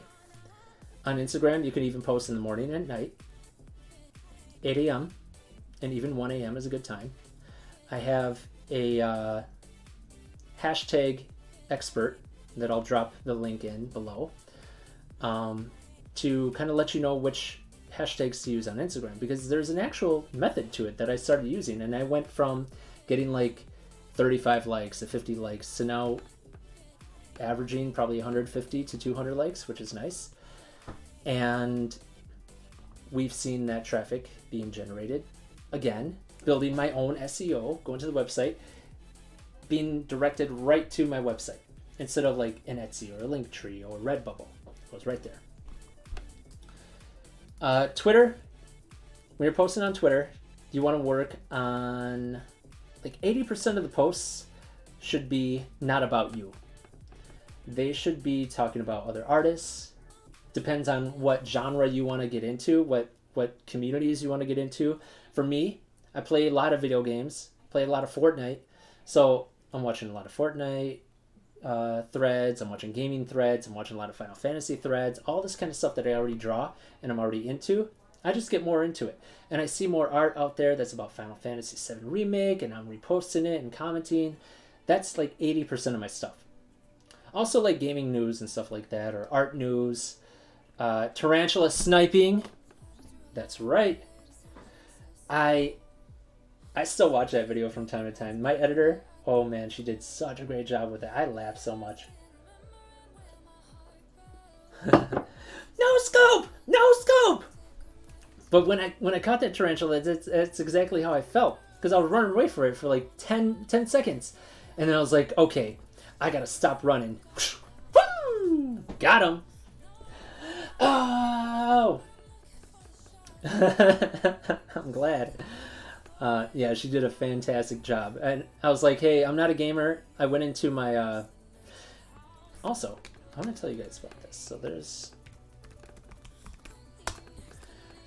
So there is a streaming group called The Cookout. It's what I'm part of.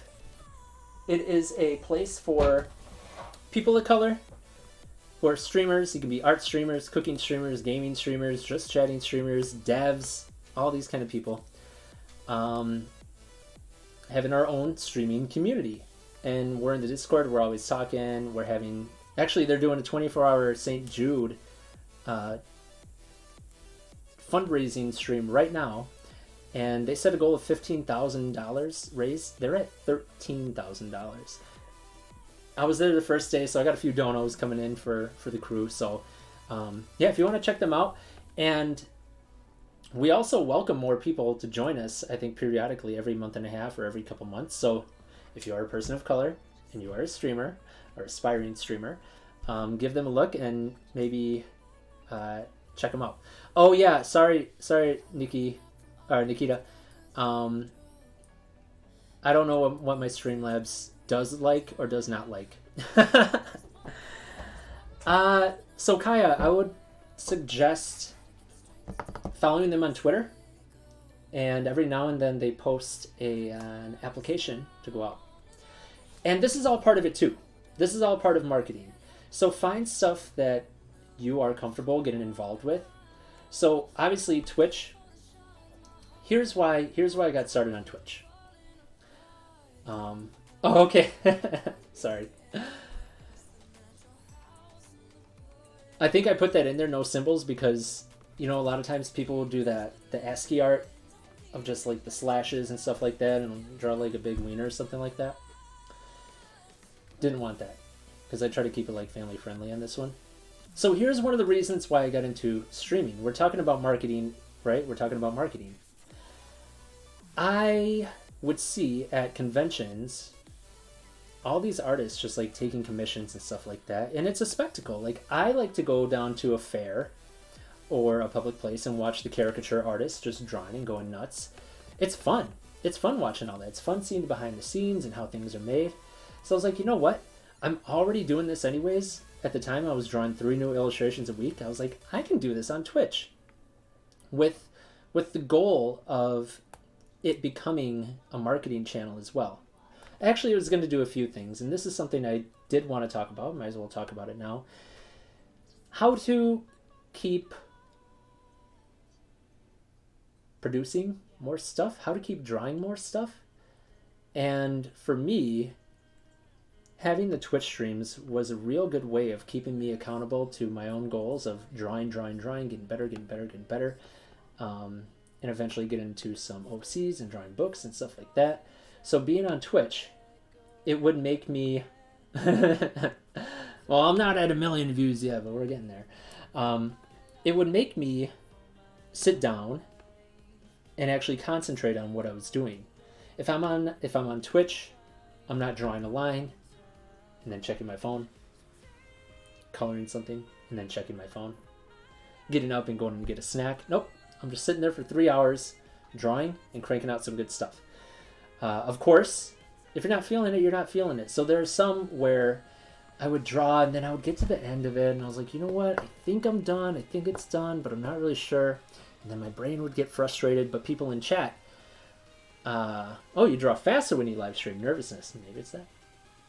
But does this still come out good? Probably. I love having people in chat help me decide on which way to go. So I might have one color or another and like can't decide. Should it be warm? Should it be cool? Should it be dark? Should it be light? Should it be swirly? Should it be flowers? And then I'll just do a quick A/B test and be like, okay, does this one look good? How about this one? And it's really helped like get me unstuck with stuff. But also it's a marketing channel. Because look, right over here, over there, I have !shop in the chat for free shipping. I have the process on previous work that I've done. I've done donations, 25 dono for face commission on stream. I got to update that because I actually increased my price. Here's something you can do.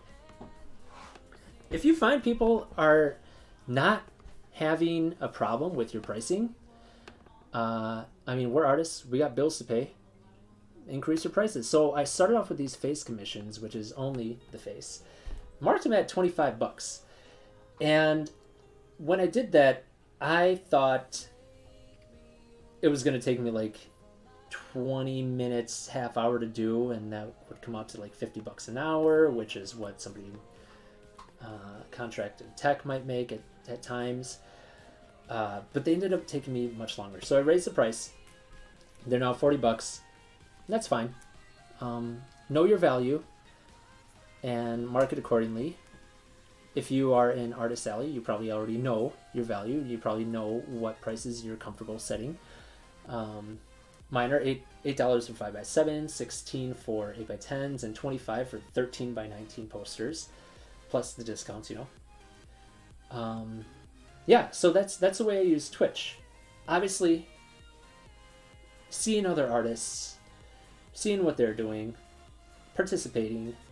I'm not being fake or anything like that. I tell people all the time, it helps me get the job done, helps me stay on track. It's really cool interacting with people and getting people in chat to help me because I get stuck. It's really cool seeing other art that people are making. And of course, it's a marketing channel. Pop Muertos is a business. I'm not just here for fun. It's fun, but I'm not just here for fun. And that's why we're all here today. Here's a really cool thing. I touched on it a little bit before, but when I showed that graph of there was the income spike in March, that's because I did the Emerald City Comic Con, except I did a virtual booth. Have you ever tried TikTok or live streams on IG? I downloaded TikTok, and another cool thing, this is going to lead directly into TikTok. Another great thing about Procreate is it automatically saves your time-lapse illustration. So after every illustration, I have something that I can post on Instagram. I was going to try to post it on TikTok, but for some reason it wasn't allowing the file format, because it'd be perfect, because TikToks are about a minute long, and each of my illustrations I edit down to a minute long. So I tried it, didn't find success yet. Like, I can't even upload. I gotta figure that out. Instagram. So Instagram streams allow you to stream for 1 hour, and then it kind of cuts you off. I have done a couple live streams. I did a live stream where I did homemade t-shirts. Did you know that you can take an image for a printer or a magazine, wrap it in saran wrap, put wax paper on top, and iron it to a t-shirt, and it sticks there as if it was an iron-on? Pretty awesome. So I did one of those on Instagram, just as kind of like testing the format. It's really cool. Look it up. So you can print out your own art. You can write something on a piece of paper. You can chop out anything. It's pretty awesome. Just saran wrap. You don't need very much saran wrap. Just enough to thoroughly cover the back of it and the front. So I'm thinking about Instagram. Here's an interesting thing. So you might find that you have really good engagement on Instagram or Twitter or Facebook. Please do, if you ever get into streaming, you can just start right there. They all have great streaming platforms now. And yeah, Instagram is only an hour. Facebook, you can go for much longer. But I found that for Twitch, for me, it's just like everything else about this business. It's kind of a slow, long-term, but steady growth. And that's what I found so far. I think there's a lot that we talked about today that can be implemented right away. Setting up your website, choosing between Etsy, Shopify, Redbubble, Society6. Maybe you're more of a hands-off person that doesn't want to get too much into the production of everything. Maybe Society6 and Redbubble is good. But I want to bring it back to the digital marketing. So when I'm working in digital marketing and set out to be stay-at-home dad, art dad, 2020. Oh, side note for later. We will talk about that later. Did I get a business license and seller's permit before selling anything online? That's a good question. So when I set out to be a stay-at-home art dad 2020, I got serious about doing digital marketing. And digital marketing is interesting because it's a slow burn thing. I can't just take X amount of thousands of dollars and say, do it, drive traffic to my website, do this. It doesn't work like that. It's kind of a slow burn. What I did do, I took a lot of the sales from one of my shows because I was still employed as a UX designer. So my show sales were like bonus, right? So I took those, and that's how I made my major investments. That's where I got the iPad. That's how I got kicked off with the marketing company. But I started working small. So the first Instagram and Facebook marketing campaign they set up, it was just basically to learn who was clicking on my links. Like I could see that, okay, they range from 15 to about 40. A lot of people in Los Angeles and Texas, which is good to know, probably because a lot of Chicanos down there too. And then eventually start ramping up on start repeating the campaigns that are working. So a good question on this is like, when you do want to get into it, you have a couple of ways to go. You can learn about Google SEO on your own. There's a lot of free resources out there, and the tools are getting more and more user-friendly as the years go on. But you can think about where to put your money. Do you want to spend it on Facebook? Do you want to spend it on Instagram? Do you want to put Google ads? Do you want to try pay-per-click? Do you want to do all this kind of stuff? For me, I invested a little bit of money in Facebook and Insta. And since I saw that a lot of people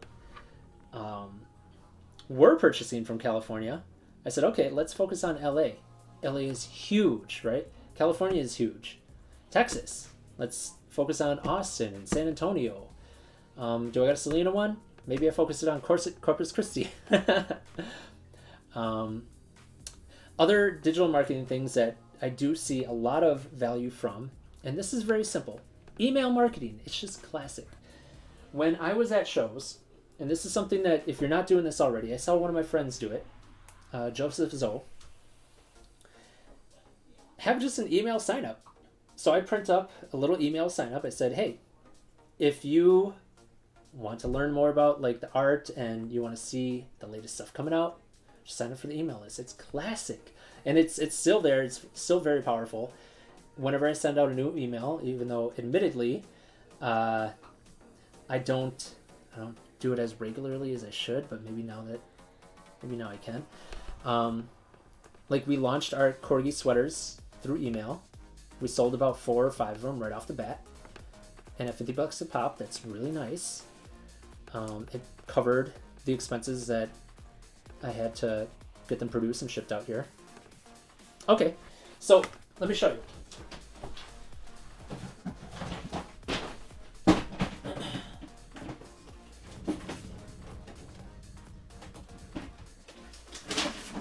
Gonna cover up the names.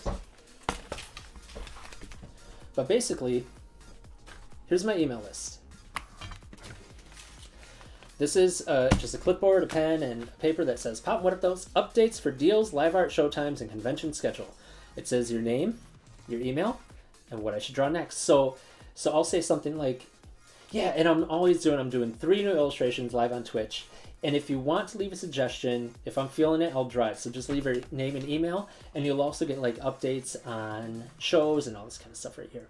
So later, when we go back to conventions, if we ever get a return to somewhat normal times,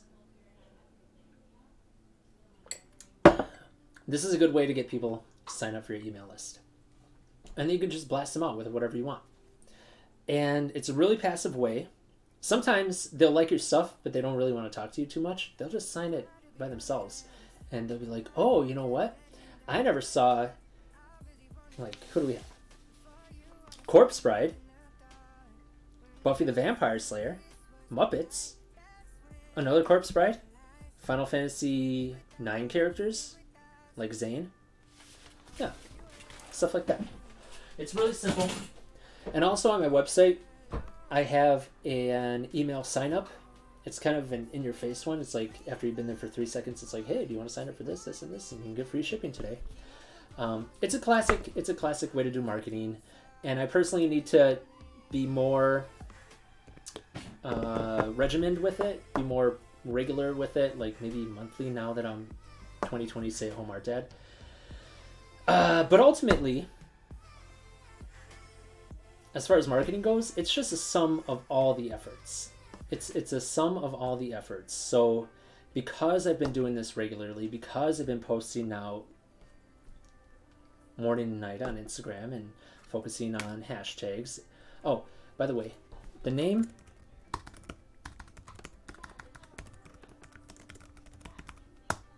look up Emelina Spinelli. She is a like a hashtag expert. She understands the modern Instagram algorithms and stuff like that. I bought her ebook, and it's really done wonders for my Instagram engagement. Obviously, you can't just like pop into Instagram and just like drop some hashtags and hope for the best. You got to get in there and do some work. It takes probably an hour every day. So usually around breakfast time is when I'm typing up on Google Keep what I'm about to post. I throw in about 20 hashtags that I've researched out of the 5 different categories that I work in. So Sugar Skull, Day of the Dead, geek illustration, fan art, whatever video game or character it is, maybe it's dogs. And then I mix those up, pop it in there, and highly recommend her Instagram hashtag course. But yeah, ultimately, it's a sum of all the efforts.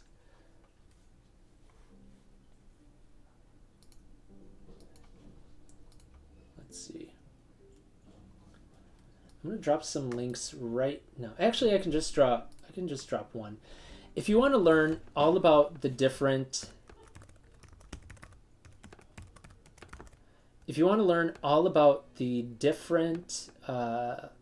e-commerce platforms, all the ones I mentioned and many more, you can head over to websitebuilderexpert.com. And if you want to learn about Etsy alternatives, in particular, Etsy alternatives, because you might not have a lot of inventory. You might not have a lot of variation in product. You might make Pokemon hats. Cool. They all ship in the same container. They all weigh the same, basically. Maybe Etsy is like for you, but you don't like how they can change their terms of service, or they just increase fees on a whim. You can check out this one, fundera.com/blog/Etsy alternatives. And this is where I found like all the more detailed stuff to kind of supplement the opinion that I was putting into this presentation. So if there's any other questions, please let me know. I'm going to answer Nikki's side question here. Did I get a business license and seller's permit before selling anything online? I got a business license before I did my first convention. So, and that was about the time that I started working on a website too. So technically I did, but not because I was selling online. I did it so I could sell at conventions. I know that there are people out there, like some of my booth neighbors, they say, yeah, who I've seen for years at conventions. They're like, yeah, I'm thinking about getting a business license. I was like, what? You don't have a business license? Oh, man. But even at this stage, like, there's so much more. There's always so much more to learn. Like, I got slap on the wrist from the state. They're like, hey, we noticed that you filed a business in 2017, but you never filed like for business taxes. I was like, oh, I thought that was all just kind of taken care of. It wasn't. And they're like, hey, it's all good. Just pass along your... Oh, okay. Yeah. I think I got fined $29 for being late as well.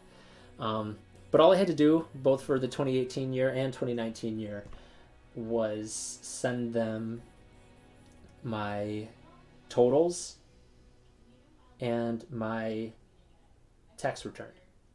And then it was fine. Yeah, so... yeah. Well, you got until July 15th this time. What are your thoughts of Etsy plus Shopify to help build your market share? I've had good success at cons, but little online presence. And the marketplace would benefit me, but it's not something I'm particularly jazzed about. Yes. So this was part of the advice that my marketing company gave me. just like when you're setting up your social media, just go out there and set up your shop at all the different platforms. Because I'm still on Redbubble and Society 6. I do have an Etsy. It's limited products, and it's only like 30 cents a month for the first 4 months, and then they stop charging you for them. I believe I read that.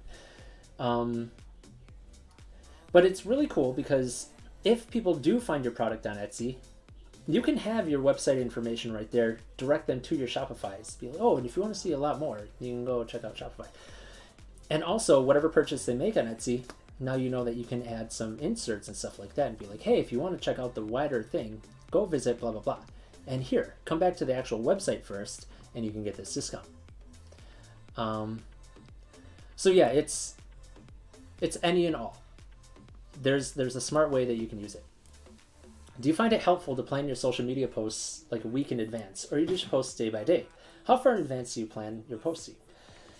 For my social media posts, for the 80% of stuff, I use Buffer.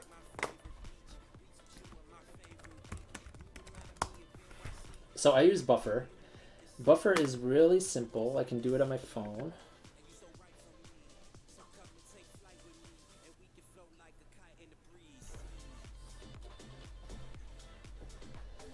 So here's Buffer. Let's switch accounts here. I have multiple accounts to use. So what's cool about Buffer is it can use... Oh! Do you guys know about short URLs? Custom short URLs? It was so fun. It was so... I'm going to take an aside from Buffer. So short URLs, it's like Bitly, right? It's just like Bitly. And all Bitly does, or goo.gl does, is take a long URL, compress it into a short URL that will redirect to that long URL. And these are customizable. So, oh, that's really cool. That's really cool, Kaya.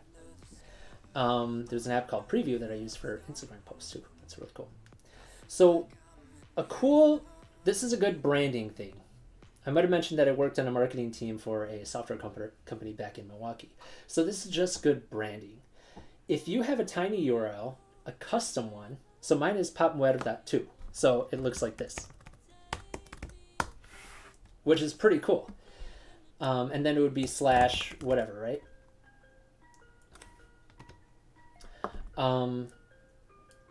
What this does, when you share out a short link like that,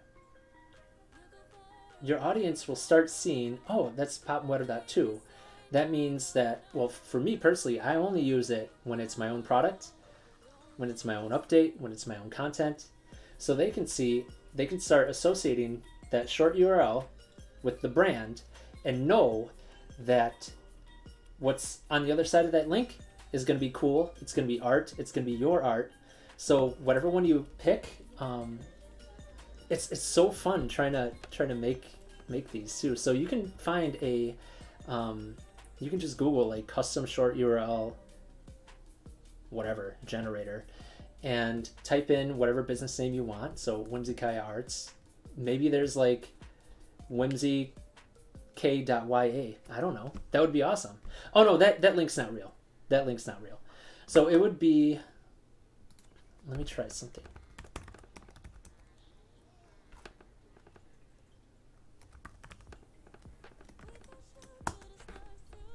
Yeah, I don't have any off the top of my head. But yeah, it's a really good way.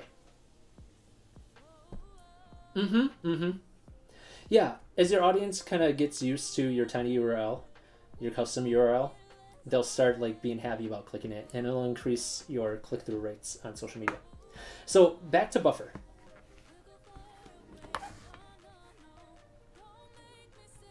So Buffer is really cool. You can go to, while you're just browsing websites, browsing gaming and art magazines, browsing pop culture stuff, do whatever. You can just copy the link, or maybe there's a Chrome extension, or just share to, and then Buffer will pop up. And what it does, it lets you compose a tweet right inside Buffer. It'll add it to a queue to go out. You can customize the queue however much you want. I think I have mine going off like 8 times a day at different times, at kind of like organic looking times, like, oh, 10:35, that's a weird time. Why is it going off? So I add all sorts of stuff in here. So when I sit down and plan my day of social media posting, you want to make it personal, and you want to make it look like it vibes with what you got going on. So whenever I see you guys online and you're posting out good stuff, I might not retweet it right away, but I'll add it to the buffer, and it's going to get reshared later on. With simple ones like, look at this sweet baby, and it's just like, made a woodpecker last night for fun. Just really cool. And I add my own stuff into the buffer. So when you're talking about how far ahead do you plan your posts, the only type of editorial thing that I have a Google Keep. Let me, here. I have a Google Keep folder list called Illustrations to Post. So these are all illustrations that I've done, but I haven't posted yet. And I can just kind of pick and choose when to post them. So I did Tarantula, I did Gulliver, I did Yoda, Shakespeare, Munchlax, Bobby Hill. That boy ain't right. Mercedes from... What's that Mercedes from? That game that all the characters are in Smash. That's Mercedes. Yeah, so that morning, or maybe that week, I'll start thinking about, oh, which ones should I post from this list? And that's kind of what I do. So that's about it for posting schedule. I also like to look at upcoming game releases and stuff like that. So when Final Fantasy VII Remake was actually launched, I knew that I was going to be posting about it a lot and sharing out my art from there. Have you ever tried using influencer marketing? Sending a product to someone on Insta, YouTube, Twitch with a discount code and getting a shout out to their audience. Me and my wife were just talking about that. She is a brand manager out here. So she's in branding, I was in marketing. I do my own personal marketing. So we talk about this stuff from time to time. And I think the ship has kind of sailed for influencer marketing. This is just our opinion that we were talking about. Like, I think people can kind of see through stuff. What's the name of the Google app thing again? Oh, that might have been Buffer app. I think people are kind of over edited people try to sell them stuff. Does that sound right? Like, we know when they want to make one Instagram post, they're taking 500 images and then they're running it through a filter. They're having an editor do it. And it might be fine for their brand. But, like, for me, lately, my networking has been more like places like Nino's Book Fest. Nino's Book Fest. Here's how I met them. I was looking through some similar accounts to one of my favorite book companies, Little Libros. They make children's books, those chunky cardboard books. And I was looking through the followers and I saw this place called Nino's Book Fest. And I was like, oh, dude, there's a whole bunch of children's illustrators and writers and publishers. That's kind of the crew that I want to get to know. And I followed them. They followed me.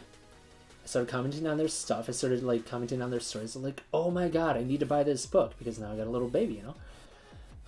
And I want to write my own book. I already have it written. It's not written. It's sketched out. But that's the kind of crew that I want to be around and with. And that's kind of that's like what I want to be associated with. So then they invited me to their online festival because they're down in San Diego. You can't have festivals these days. And I did a 10-minute spot of draw your own sugar skull. And it was totally cool. It was totally fun. And then now I'm like acquaintances with them and acquaintances with a lot of the other artists and illustrators and writers that were on there as well. So when I know that I have events like that coming up, I'll plan it out. When I know there's video games coming out, I'll plan it out. I saw the question, is Buffer free? Buffer does have a free version. Yes. Buffer does have a free version. And it's so easy to use Buffer. And it's really nice. One thing, word to the wise, make sure that you're paying attention, because one day you could be posting something about Pizza Hut, and then the next day Pizza Hut has some huge scandal, but you still have a really nice thing to say about Pizza Hut coming up, scheduled to be posted tomorrow. So be sure to check that out. Be sure to keep that in mind whenever you have these like scheduled tweets. Okay. Are there any other questions? I've basically gone through everything that I wanted to talk about, and I would just reiterate that there are so many e-commerce options out there. They're all great in their own way. They might work for you. Like the hands-off ones might work for you, but maybe you're a tinkerer. Maybe you have tons and tons of like ideas and discounts and promotions that you want to run. So maybe Shopify is the way to go. As for shipping, Etsy and Shopify are super simple shipping. Society6 and Redbubble, they handle all the shipping. They handle all the production. They handle all the processing. You just sit back and collect your X amount of money. These days, I think I'm getting $50 per month on Redbubble. It's nothing huge, but still $50. I mean, that's we're able to order pizza in Corona lockdown, so that's nice. Printing hardware, shipping hardware. If you choose to print at home, I do highly recommend the Canon Pixma Pro 100. Again, on the website B&H, because they run rebates all the time. $200 rebates. I mean, come on, for a top of the line printer, which is also 6-color and it prints faster and clearer than this one. The Dymo printer, I love it, but of course I invested in it for convenience and for quickness. But you can also use Pirate Ship, as we saw, to print out everything that you need. More of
a whole bunch of.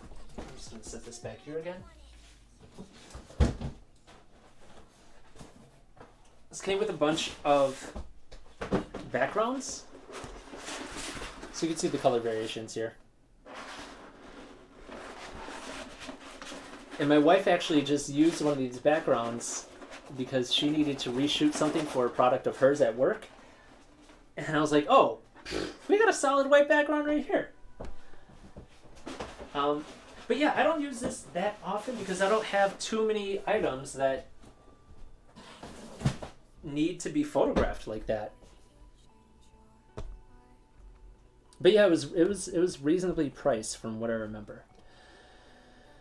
I live in a forest, so there's lots of shade. Also nice though. Let's see. One of the questions, I don't want to miss any questions. But yeah, I do recommend that one. What's cool about that one is it has openings on the top and in the front, so you could take top-down photography and or just in the side. You can even stick your phone inside of it.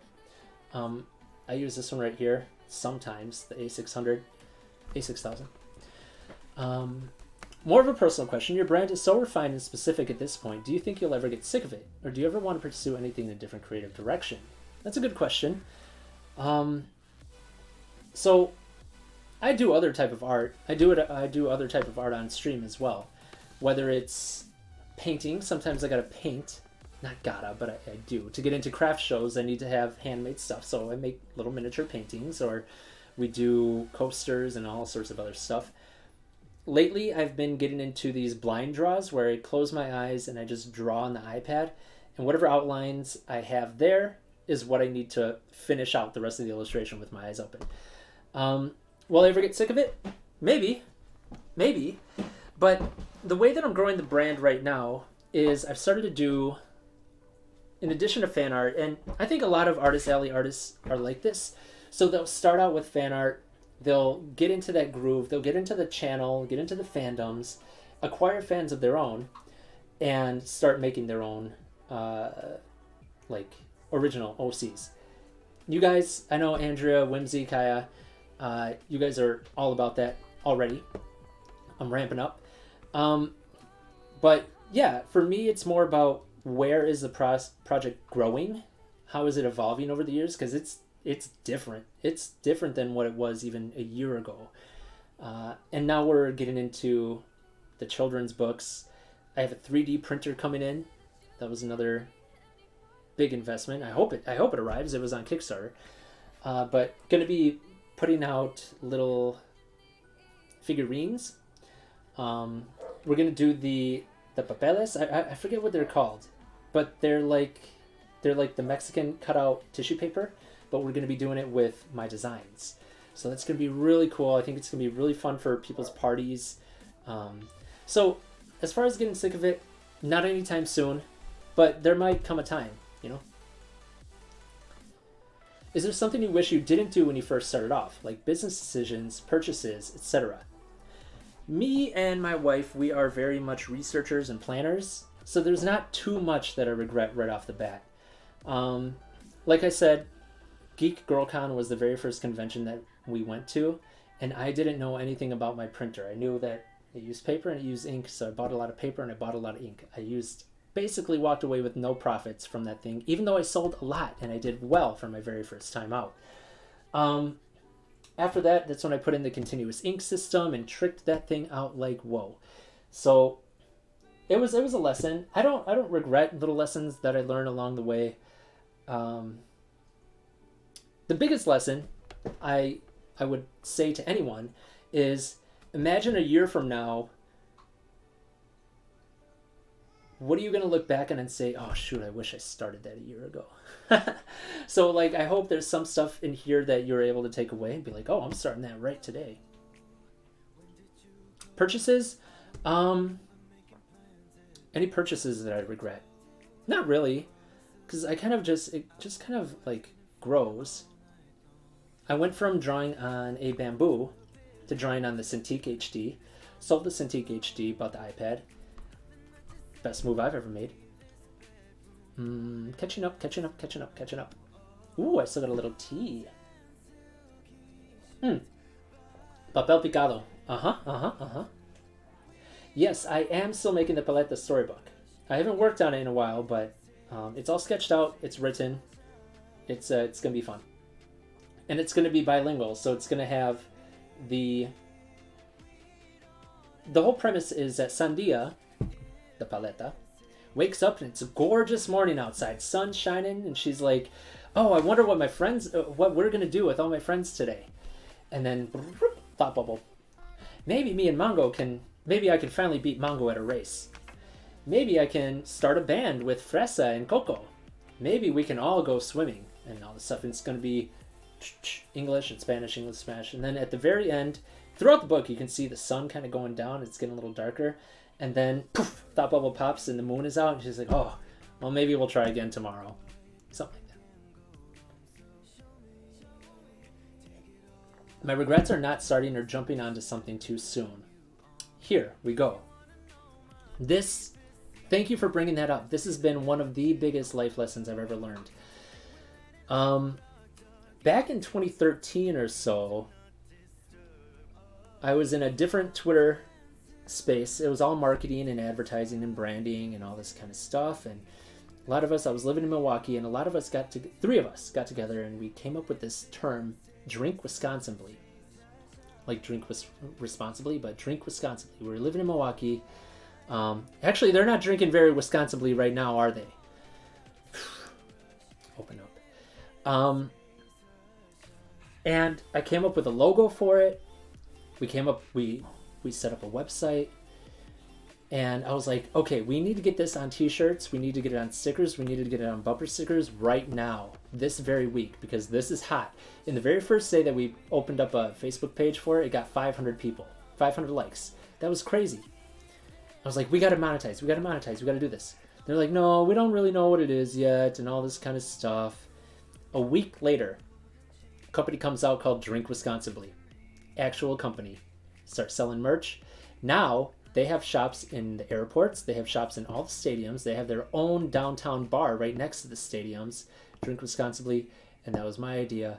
But because I waited around for other people to, and I don't hold any grudges or nothing like that, it's a personal life lesson, but because I waited around for other people to make these decisions for the brand, I was like, no. Next time I have a good idea, I'm going to run with it as fast as I can, and it's going to be me. If I do well, and if I put in the energy, later people will want to work with me, and that's fine. Gotta go fast.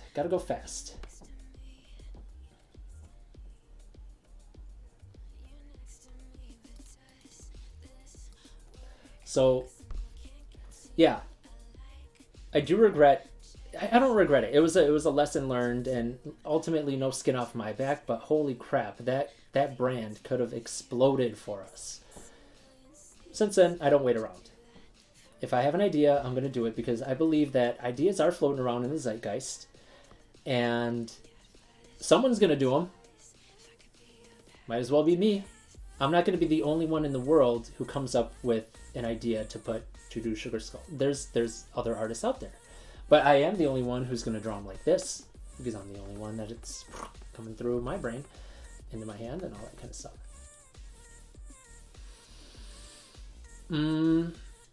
Your take on limited edition and what's... Oh, okay. So limited edition stuff, I love. I did a limited edition for our virtual Emerald City Comic Con. And by the way, because of what I did here on Twitch, I did 4 days. I treated it as if I were at Emerald City. So I wake up, I do 4 to 5 hour streams each day. I was doing commissions there, and I was running promos. I was doing giveaways. And I also had our Emerald City exclusive print. It was a Spider-Gwen holographic print from Cat Print, and it turned out great. And I only ran 10 of them. I thought that was a pretty low bar for investment, because 10, if they show up kind of crappy, which I didn't know what to expect, and I couldn't sell them, that'd be fine. But they turned out beautifully, sold out on like day 2 or day 3. So limited edition stuff, it's awesome.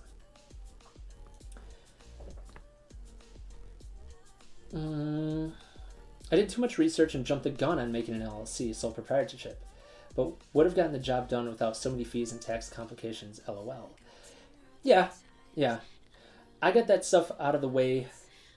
Actually, this is not the first company that I started. In Milwaukee, I started a company called Don't Blink Inc. And what it was people could submit, what was it? I kind of turned it into a game that people could submit ideas.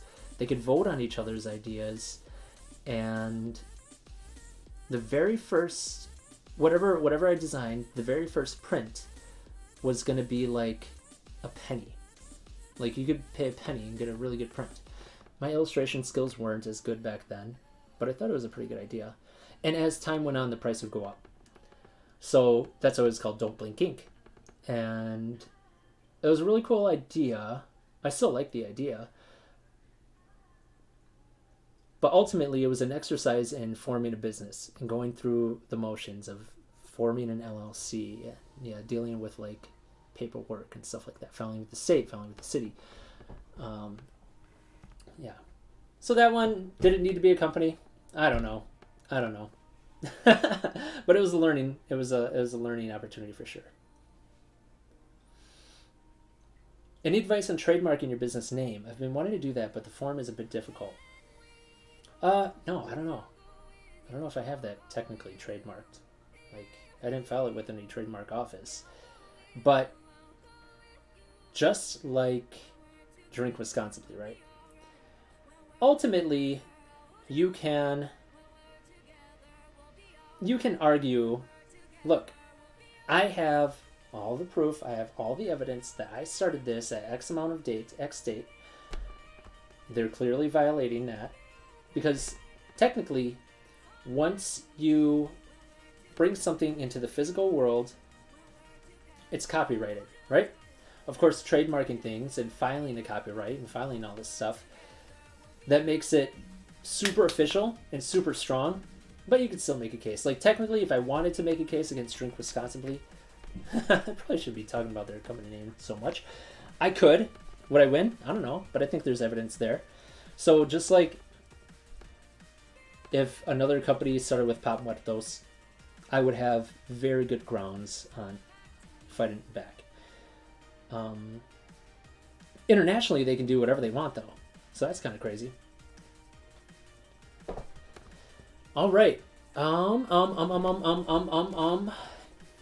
That might be it.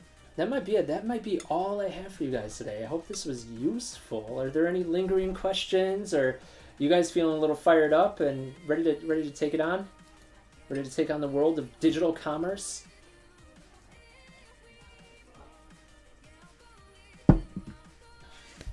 Yeah, de nada. For sure. How do we donate? Okay, I'll let you know. Exclamation mark donate. Oh, I don't actually have that. Let me see. Let me grab the link. I know it's on my Twitch page. If it's not.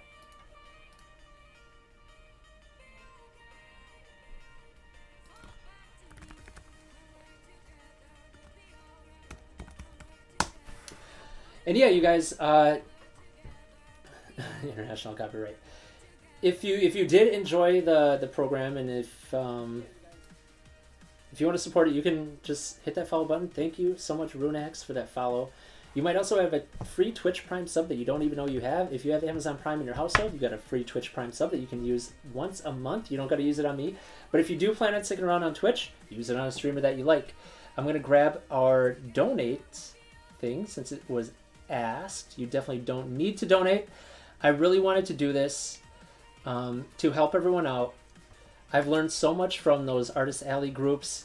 I've learned so much from just people on Twitter. I've learned so much from being in Artist Alley at conventions, asking questions from people who I think they look like they got their stuff together. So this is all just information that I've taken in. Today I talked about how I applied it for my own business. Take this information. I hope this stirs a little curiosity, and maybe some of those other sites, some of the tactics that you want to use. Maybe there's some things that you're doing right now that you could even refine using what we learned today. But yeah, I'm very happy that you guys found it useful. Thanks so much for tuning in.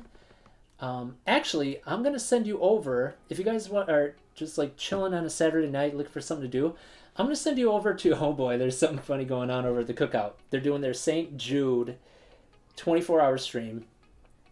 This is the group of streamers, people of color, creatives, cooks, singers, all this kind of stuff, who support each other and lift each other up. We rate each other. We have a good time. Right now, I think my man Denny is he's dressed up a little like Gandalf. I don't really know how to explain this to you, but I'm going to send you on over to the Cookout. And I know a lot of you are people of color yourselves, so maybe that's a community you would like to get involved in. They're active on Twitter, on Discord, on Twitch, of course. And without further ado, thank you so much for tuning in today. I'm glad you guys found it useful, and best of luck. Buena suerte, because we're going to need it. 2020 has been rough. Okay, have a great rest of your day. Stick around. I'm going to send you over to the cookout.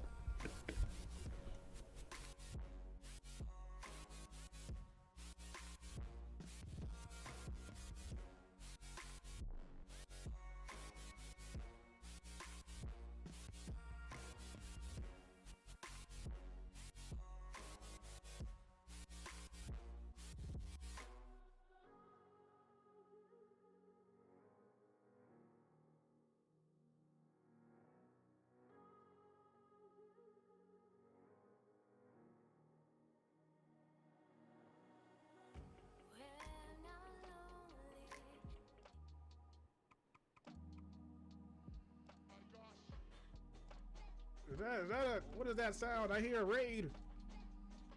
Pop Muertos. You know, I used to have a pop and popcorn. You're joining an interesting time, Pop Muertos. You know, the streamers, the chat, they unlocked a milestone here for St. Jude that requires me to be on stream like this.